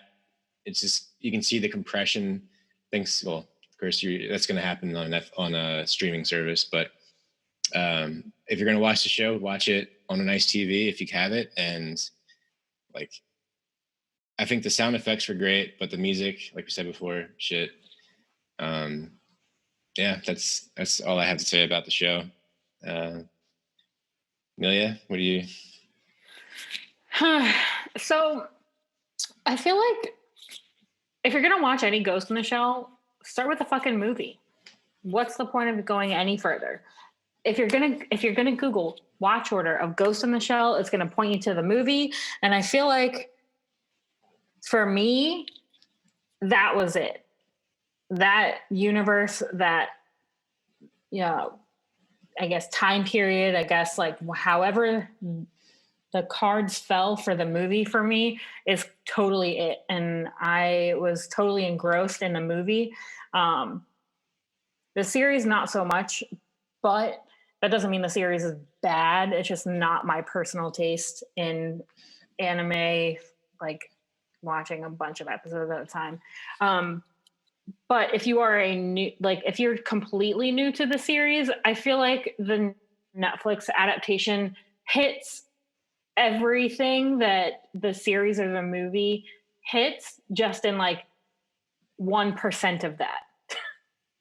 It's only like 1%. Like, it's not like completely terrible, because it does hit like the political aspects and the baseline character development, and it does world build in that kind of the sense of Ghost in the Shell. But I mean, the movie was it. So why would you watch anything else? This is the watered down version of everything Ghost in the Shell.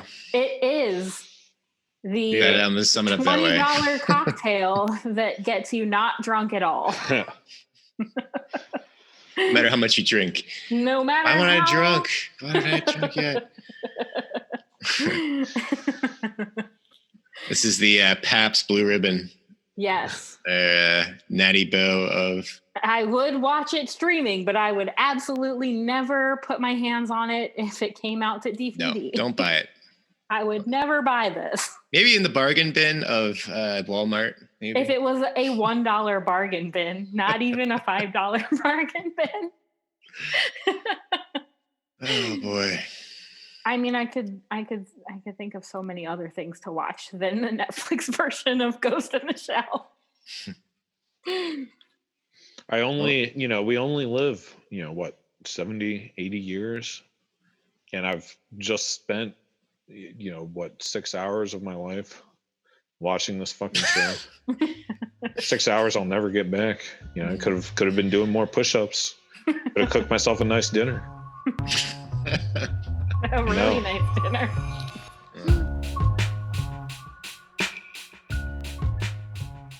Thanks for listening to this week's episode of Otaku Host Club. We hope you enjoyed our review of the new Ghost in the Shell series that's on Netflix. Please leave us a comment or review on our website, which you can find at otakuhostclub.com. We will see you in the next one.